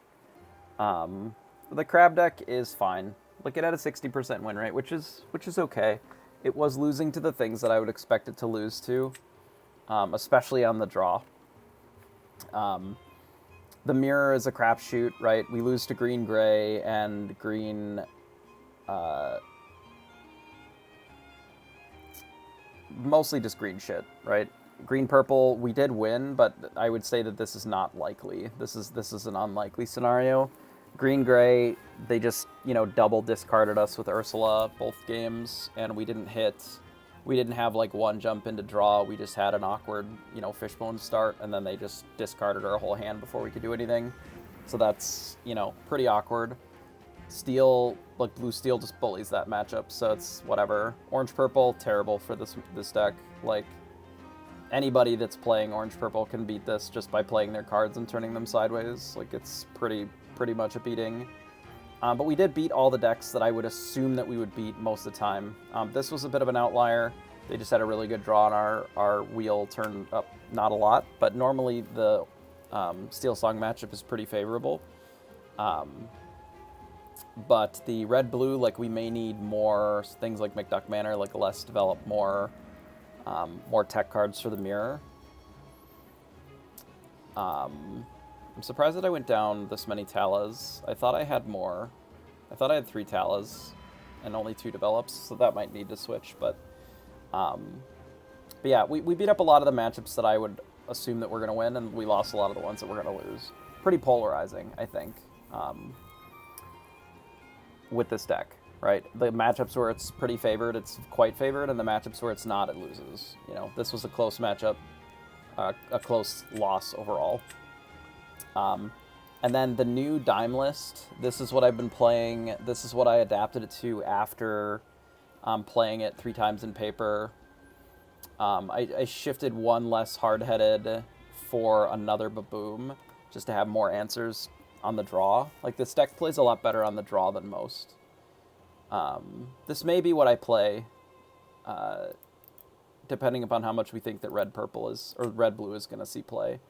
But we can do okay into red-blue. I think the worst matchups for this deck are red-purple if they curve out perfectly on the play. Like, if they go one drop into Cusco, into Surfer Castle. Like, that can be really hard. You know, we have the 3 Rise of the Titans, but it can still be pretty tricky.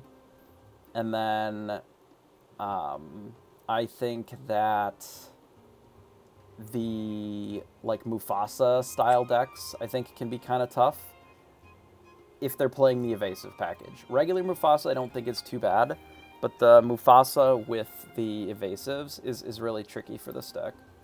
And then blue-purple is like a nightmare. I don't know how to beat that with this deck, because they're just playing the same cards as us, but just better, like, draw, better stuff. Like, they just try to close the game instead of not. You know, we get in a Cogsworth battle where we have a couple Cogs, they have a couple Cogs. It turns off all of our removal, but most of their removal is, like, Hades and such, so they can still do their things, we can't do ours. I do like the 2 Simbas, though. I think the 2 Simbas are good. I really like where this deck list ended up. It's kind of a metagame choice, where if you're fighting a lot of green and Steel Song, I think it's pretty good. And if you're fighting a lot of red-blue, red-purple, I think it's a little worse. But, yeah, I'm a little tired. But I'm going to be on again tomorrow, maybe twice. We'll see. I haven't quite decided if I want to get up early and stream, and then do other stuff after. I don't know. We'll see. We'll see. See what we're doing. But we will be around more tomorrow. So let's go ahead and send you somewhere here. Looks like it's mostly French, which is fine. Playing blue-red. You know what, we can send you over to Code Red here. Let's go ahead and do that. And then I will see everybody next time.